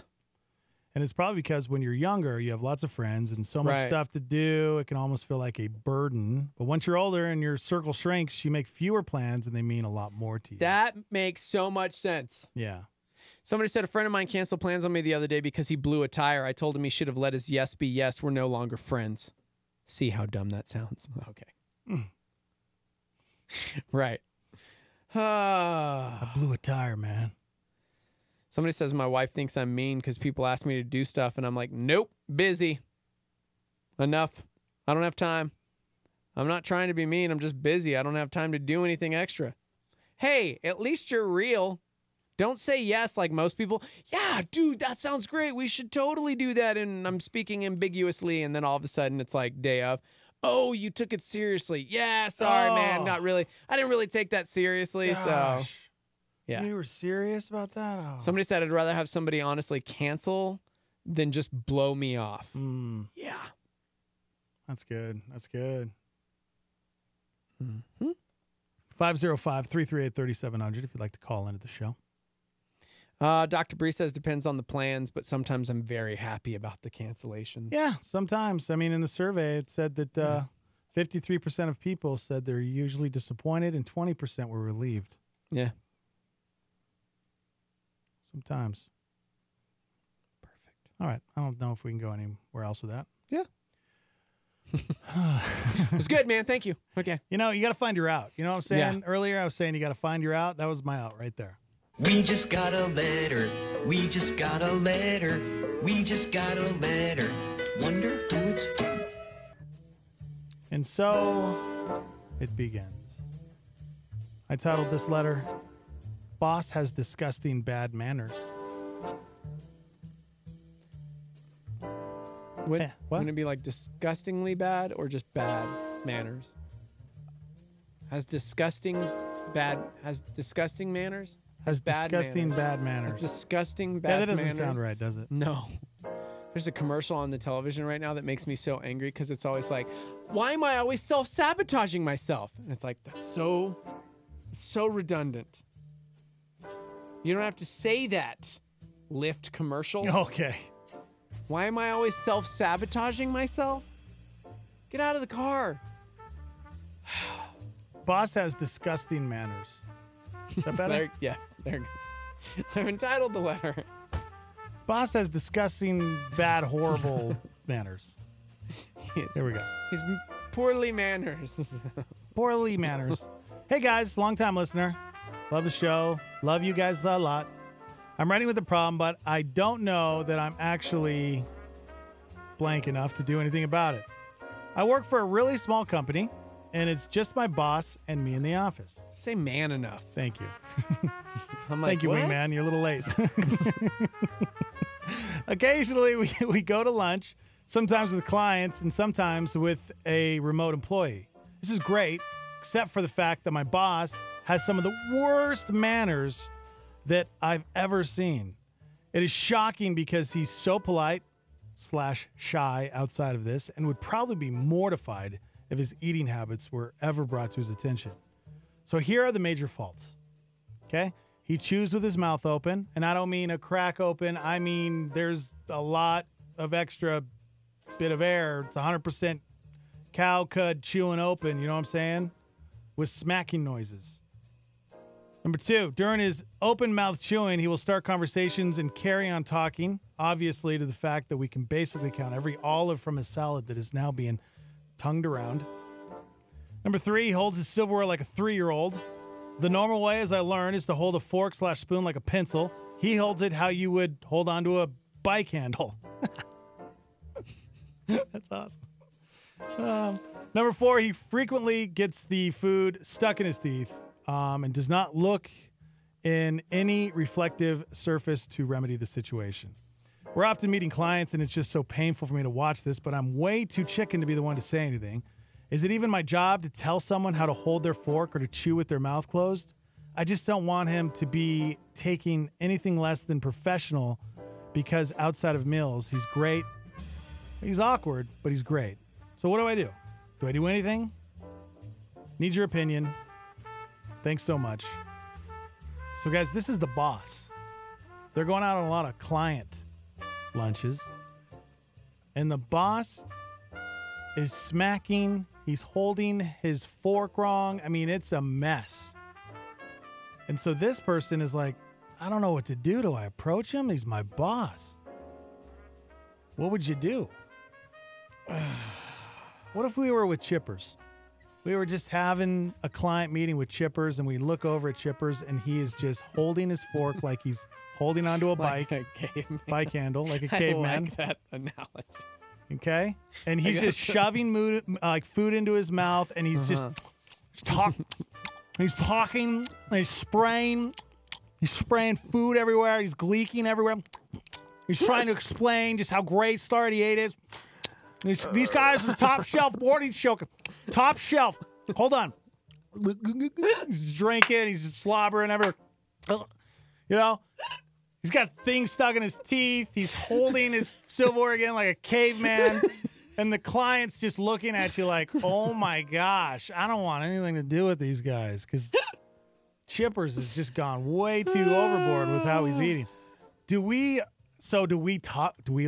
take Chippers aside and say, hey, bro, why do you hold your fork like that? And do you not realize, like, it's disgusting how you eat? No, I'm not. Let me say, Chippers isn't like that. No, he's definitely I'm not.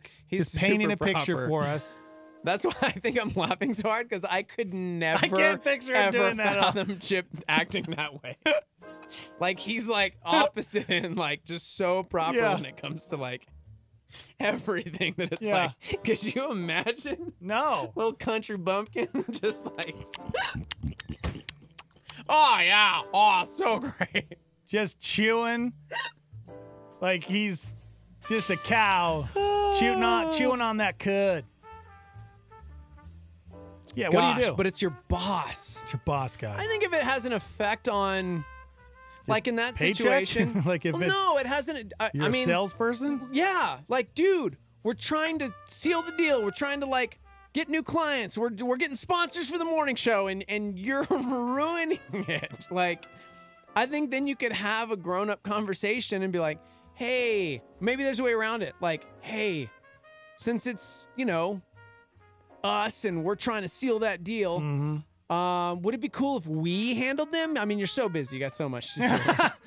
You're so busy. No, it's fine, guys. I enjoy going with you. And Great. I think you need me. Yeah, that's true. I just tried to like get around it by kind of lying. How do you respond when it's your boss? See, with it's so terrible funny mannerisms? because if it wasn't a sales position and it didn't affect my paycheck whatsoever, then I would probably be like, just let him do his thing because he's the boss. He's the boss, and sometimes the bosses act horribly. Right. So okay, where's that line? As a friend, I would want my friend to call you out. If I like, your boss isn't necessarily your friend unless maybe you have that relationship. But if it has a negative effect on your company. Yeah. Right? Like you'd want your best foot forward, right? With all of this stuff. I'm trying to find those work analogies. If somebody called me out, though, and told me that the way that I was eating and the way that I was holding was gross and wrong, I would be mortified. Like they were saying. You don't have to say it like that. You don't go to your boss and be like, hey, listen, Porky Pig, you are gross and wrong. Like you don't go to them like that. Okay, but either way, even if you went in a polite way without saying that, it would still mortify me. It would be awful. Because I'd be thinking about all the times I've had these client meals and nobody called me out on it. And I was just, my gosh. So wouldn't you be happy if somebody called you out and said, bro, maybe, I don't know, let's man. maybe not eat during meetings. It's disrespectful to the client. I think you do what Jessica says. Just quit. You quit and find a new job. Just quit. Stop it. Quitter. I mean, I'm at a loss. I don't know. I don't know. You quitter. I don't know what you do. Good morning. Hi. How's it going? Good. What would you do? Well, he could be like, hey, boss, it'd be fun? Let's take some etiquette classes. And when the boss asks why, you're like, I think it'd be really beneficial to the company if we had our lunches and we looked legit while we were having our little meeting lunches. Honestly. And they can do it together so it doesn't seem so obvious that it's just the boss. It's not a bad idea. It's not a bad idea, actually. Do it as like a team. It's like a team building thing. Like, hey, we want to have the best client meetings we possibly can. So let's all sit down and figure out like what's the best way that we can have the most successful lunch with our clients. I like that. I think that's pretty good.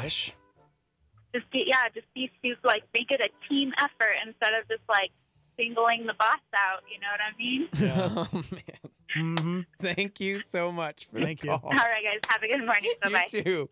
I think this goes back to what we were talking about this morning on when we're teaching our kids how to live like.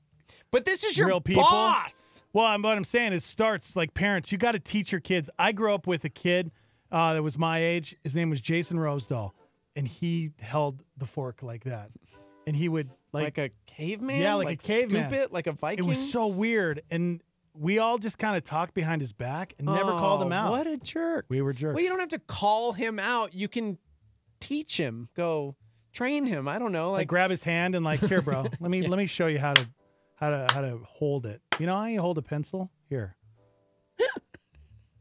I mean, there's a way to do that. But what if he likes to eat that way? What if it's more comfortable to him? I guess. Because can you do that with like certain things? Like if it's soup or like bowl of beans? Yeah. Like you just go for it? Yeah, just go for it. I don't know, dude. Yeah, I don't know. Here's the other thing. I would like to know the star member who sent us this email. My curiosity is just at an all-time high right now with this boss. What kind of boss do you have? Like, are they the kind of boss that accepts stuff like that, or are they like the yes man boss? You know what I mean? Yeah. Because there's certain bosses that you can go to and you can have a conversation and you feel empowered, like you can share your opinion on any matter whatsoever. Yeah. But then you have those bosses that no matter what you say, they just want you to be that yes man. Like, you're just the company guy. Yeah. No matter what you say, they're not really going to take into consideration your thoughts, your opinions on how to actually better the company. So before that, I would want to know what kind of boss you have. Well, they did say it's a really small company. It's just this person and the boss in the office that wrote in. And they said this is shocking because he's so polite / shy outside of this, and would probably be mortified if his eating habits were ever brought to his attention. I'm assuming that he's probably a pretty nice guy. Okay. Probably a good boss. Yeah. And yeah, I don't know. I know. I'm like, I don't know how you I'm so approach sorry. Alicia says, is it actually impacting productivity? It sounds like it. It sounds like it's wrecking. Like, are they losing clients because of this? Right. She also wants to know what their relationship is like. That's a good question. I don't know. All right. What do you think? You can chime in on Facebook, YouTube Live. Blowing up. 505-585-LIVE. You can text in. This person wrote in, said, hey, my boss has disgusting manners. Go ahead and read a couple.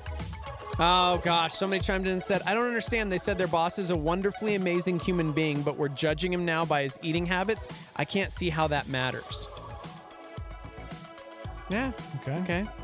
My mom talks and eats at the same time. It's so gross, and I can't look at her when she does this. I can't find a way to tell her either. She's 71, and I figure, well, that's it. You can't teach an old dog new tricks. All right.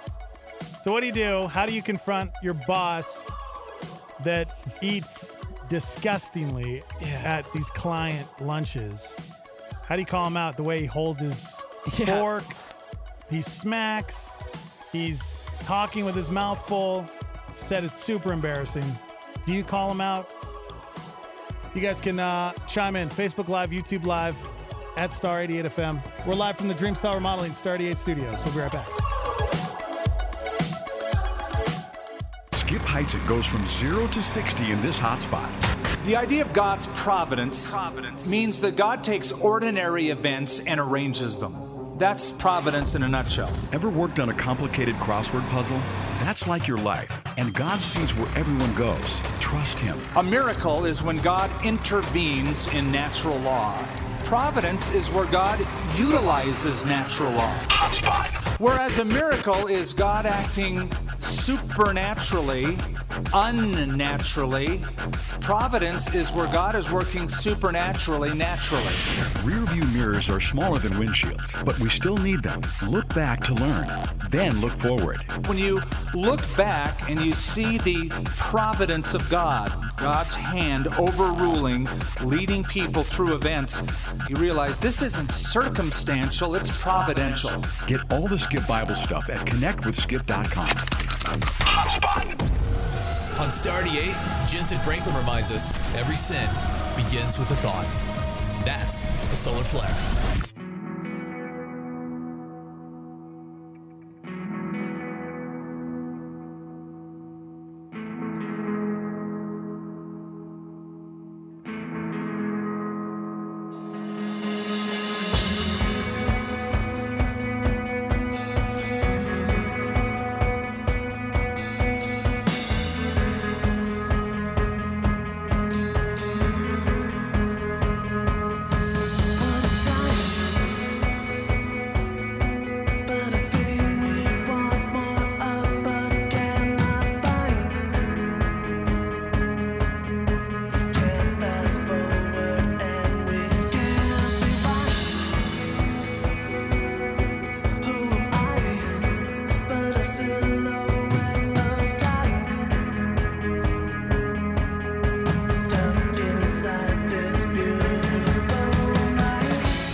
Exposing the enemy. Here's a Star 88 PowerPoint from Pastor Jimmy Evans. Listen, you're under the dominion of the person whose advice you're following. And when you're walking in lies, you're under Satan's dominion. Let me say this. When you're saved by the blood of Jesus, you're going to heaven. The devil can't do anything about that. But even saved people can walk in bondage. Even saved people, that's the way I was. I'll tell you more about it in just a minute. But I'm saying as a young believer, I walked in deception. So when we get saved and we commit ourselves to the truth of God's word, the battle isn't over. Really, it has just begun, because at the point of time that we commit ourselves to the truth, that's really when he becomes our adversary. Let me say this. As a young believer, sometimes it can seem as though being a Christian is harder than being an unbeliever. That's Jimmy Evans on a PowerPoint from Star 88. Hey, what's going on in the news today?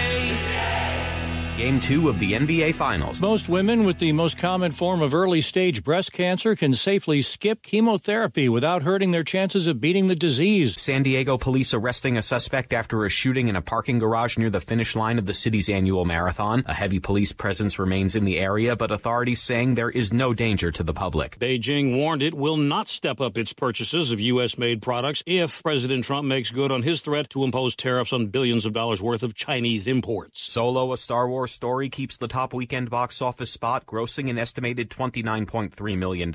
U.S. District Judge Anita Brody heard arguments in Philadelphia last week in the NFL's request for a special investigator for possible fraudulent claims in the $1 billion concussion settlement. Delta Airlines investigating the death of a pet dog during a layover in Detroit last week. Officials found the 8-year-old Pomeranian in its carrier in a cargo facility. More than 20 animals died on U.S. Airlines last year. Most of those were on United Airlines. Welcome, everybody. TMI. Morning Invasion. Live from the Dreamstyle Remodeling Star 88 Studios. So we're right smack dab in the middle of a letter. See what you did there. Smack dab. You guys chime in, Facebook Live, YouTube Live, at Star 88 FM on both channels.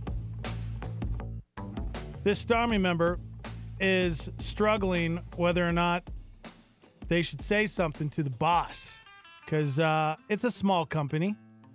It's just my boss and me in the office, and we go out to lunch. We have client meetings, and it's great, except for the fact that my boss I've ever seen. It's shocking because he's such a polite, shy guy outside of this, and would probably be mortified if his eating habits were ever brought to his attention. So just a quick rundown of his major faults. He chews with his mouth open. During his open mouth chewing, he'll start conversation, so he's talking and smacking while he's eating. He holds his silverware like a 3-year-old. Like if you were riding a bike, how you grip the handles, that's how he eats.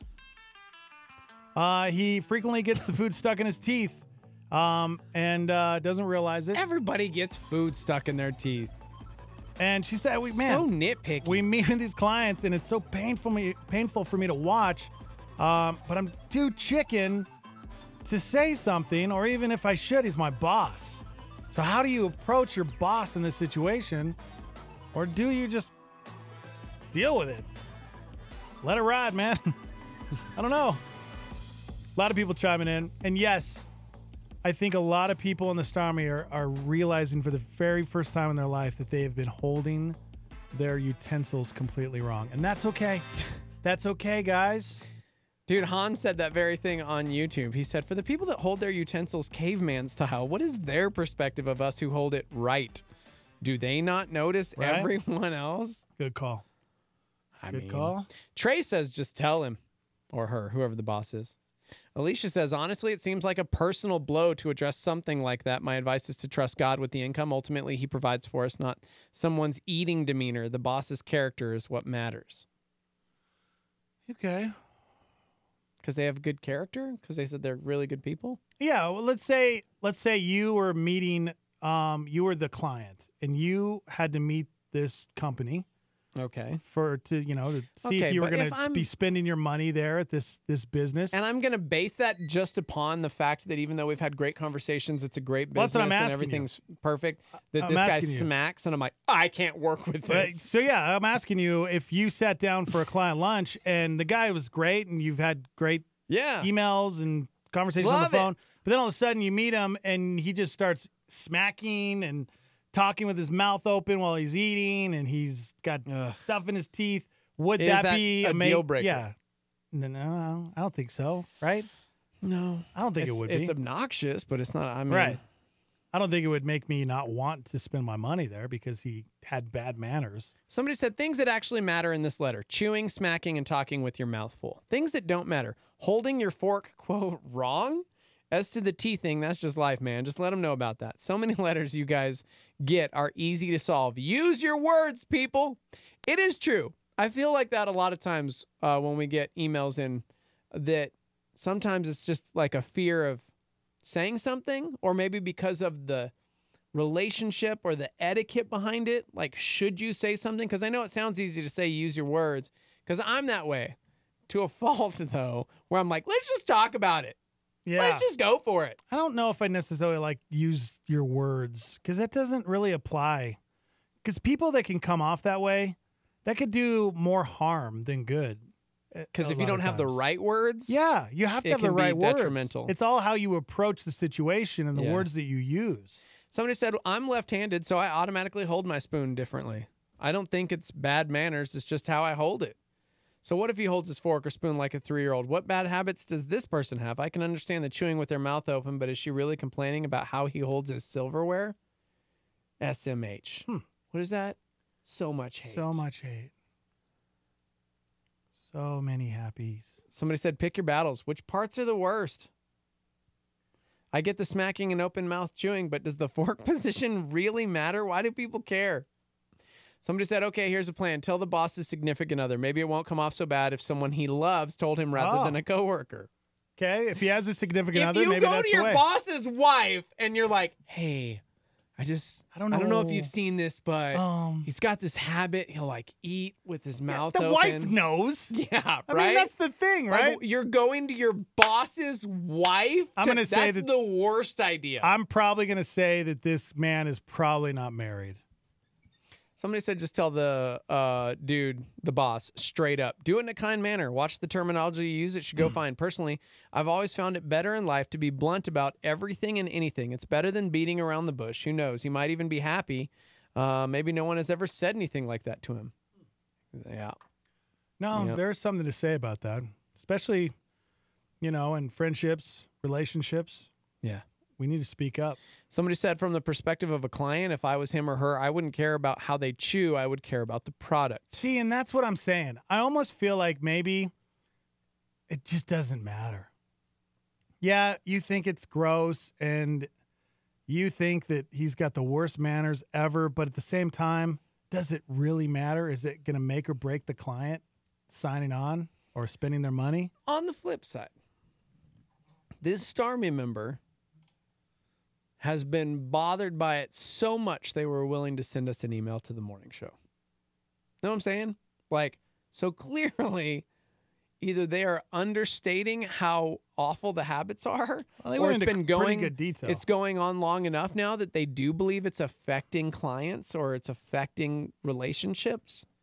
So clearly, it could be detrimental. Someone's got to say something, but it's not always the easiest to just approach your boss and say, hey, man, listen. Yeah. You're amazing. We've gotten a lot of growth over the years because of who you are and how you manage this company. Could you please chew with your mouth Oh, closed? see, that just doesn't. There's no way. I'm sorry, people that are all saying, "Oh, you got to say something to him." Can you imagine going to your boss, going to Chippers, and being like, No. "Hey, Nope. hey, Nope. man, the way Nope. you eat is I would never. not okay. Like No. you're smacking everywhere, and you're chewing with your mouth full, Yeah. and you're holding your utensil all wrong." Yeah. Like that. No, Just suck it up. I don't think There are plenty of times where you're not going to agree with your boss or they're going to do Right. something you don't like. I think she would have put this in the letter if they would have been losing clients. But the only thing she's really saying is, I just don't want him to be taking anything less than professional because of outside meals. He's great, awkward, but great. So I don't think they're losing clients. I don't think that's the issue. I just think that she probably finds it disturbing and gross because she has to sit down at these client meetings. And you know how people get. Little things people just get weird about, Yeah. I'm sorry. What is that? That's a bagel that's been cut in half. What? I don't even know how to describe Is that it. like jelly? What is that? Yeah, it's peanut butter and jelly smashed into the middle of this bagel. But it was not sliced. I don't even know how to say it.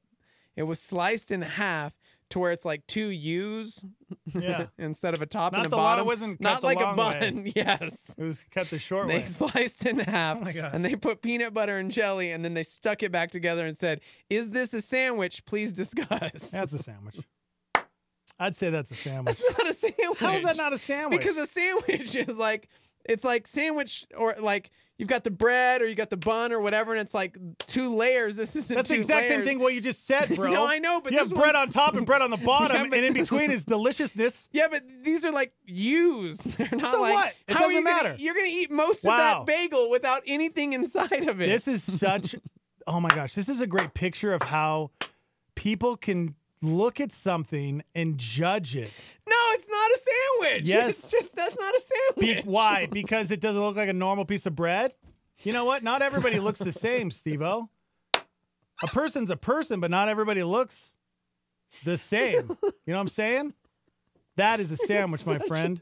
That's a sandwich. Post that on Star 88 right now. That is not a sandwich. Post that. That is a sandwich. If it's got bread on top and bread on the bottom and it's got whatever in between, that's a sandwich. Doesn't matter how the bread is shaped or the bagel is shaped. You know what I'm saying? That is a sandwich. Not a sandwich. This is a great topic. Here, Facebookers, I'll take a picture real quick so you guys can see it.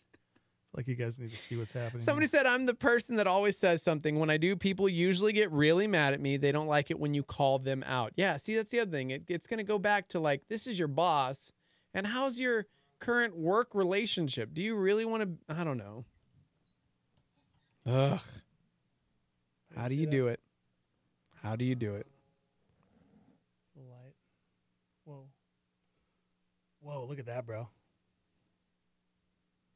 Check this out, Steve-O. Whoa.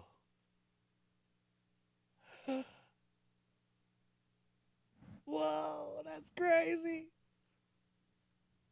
Go to Facebook Live, guys, right now. Star 88 FM. YouTube Live as well.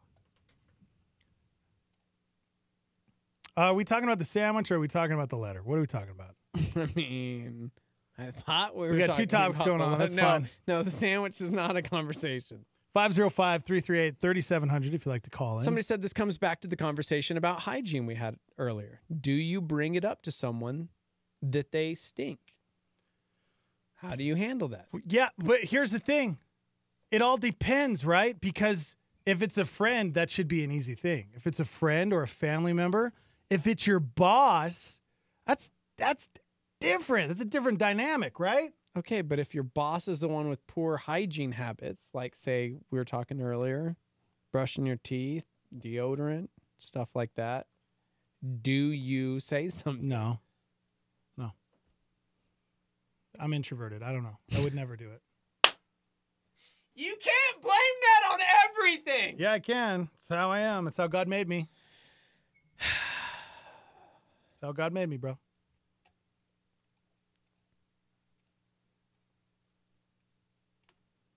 Somebody said Dex is so full of conviction that there is no way that that is not a sandwich. That is a sandwich. That is not a sandwich. That is a sandwich. No, it is not. This is unbelievable to me. How can you say that's not a sandwich when there's two pieces of bread, one on top, one on the bottom, and in between is peanut butter and jelly? But it's not cut the same way. So what? And you know what? This boss, he's different, okay? Because he smacks, because he eats with a utensil different than everybody else, does that mean that he's wrong? God. No. Just like this sandwich, the peanut butter and jelly sandwich, it looks different. It's not the norm. Guess what? It tastes just as good. No, it doesn't. Yes, it does. Because most of that, quote, sandwich is just going to be bagel. Nope. And then you get that, like, one little line where there's... You're right.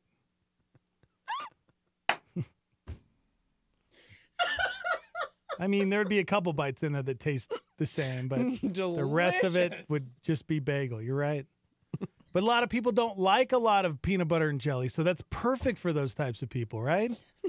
Because a peanut butter and jelly sandwich can have too much peanut butter and too much jelly. How do you eat it? How do you eat that?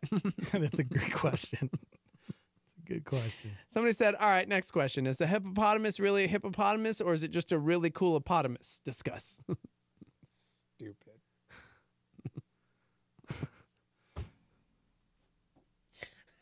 Unbelievable. I blame you. You blame me? You're the one who brought it up. This is your fault. You don't have to read these things. This is a great discussion, though. I'm going to post it on my Facebook page. Definition of a sandwich, please. It probably qualifies as a sandwich. Okay, what is a sandwich? Yeah, good call. Google that. I can't believe we're... Google it's that. a food typically consisting of vegetables, sliced cheese, or meat placed on or in between slices of bread. Huh. In between slices of bread. Thank you very much.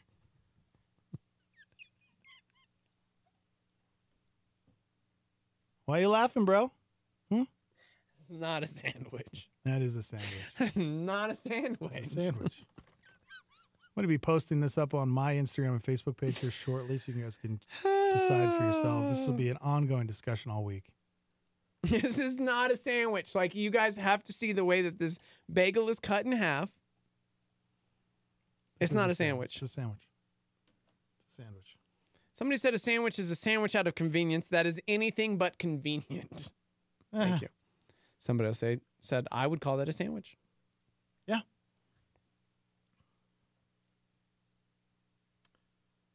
Are we done yet? Yes. time Yes, to go? we are actually. All right.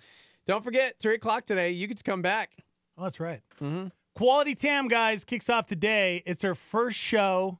She's going to be joining you guys from 3 to 6 all week, Monday through Friday, hanging out with you guys. Quality Tam. And I told her that I would come and hang with her and help her get her first show under her legs. So you guys chime in. We'll have Facebook Live and YouTube Live going while we kick off Quality Tam this afternoon. If you missed any of the show, of course, it'll be up on demand here shortly. We're on iTunes. If you download the Star 88 app, you guys can get us on demand there as well. And we're uploading YouTube and Facebook Live. Thank you so much, everybody, for hanging out with us. We love you a lot, a ton. If I think you've learned anything this morning, it's that different is okay. Be the sandwich that God made you to be today. Be the donut. Whether it's a bacon donut, whether it's a jelly-filled donut, whether it's, I need your help right now, Steve. Wingman, I need you. Help me. Bring it back. Bring it back, bro. Bring it back! Bye, guys. We'll see you. Have a great day.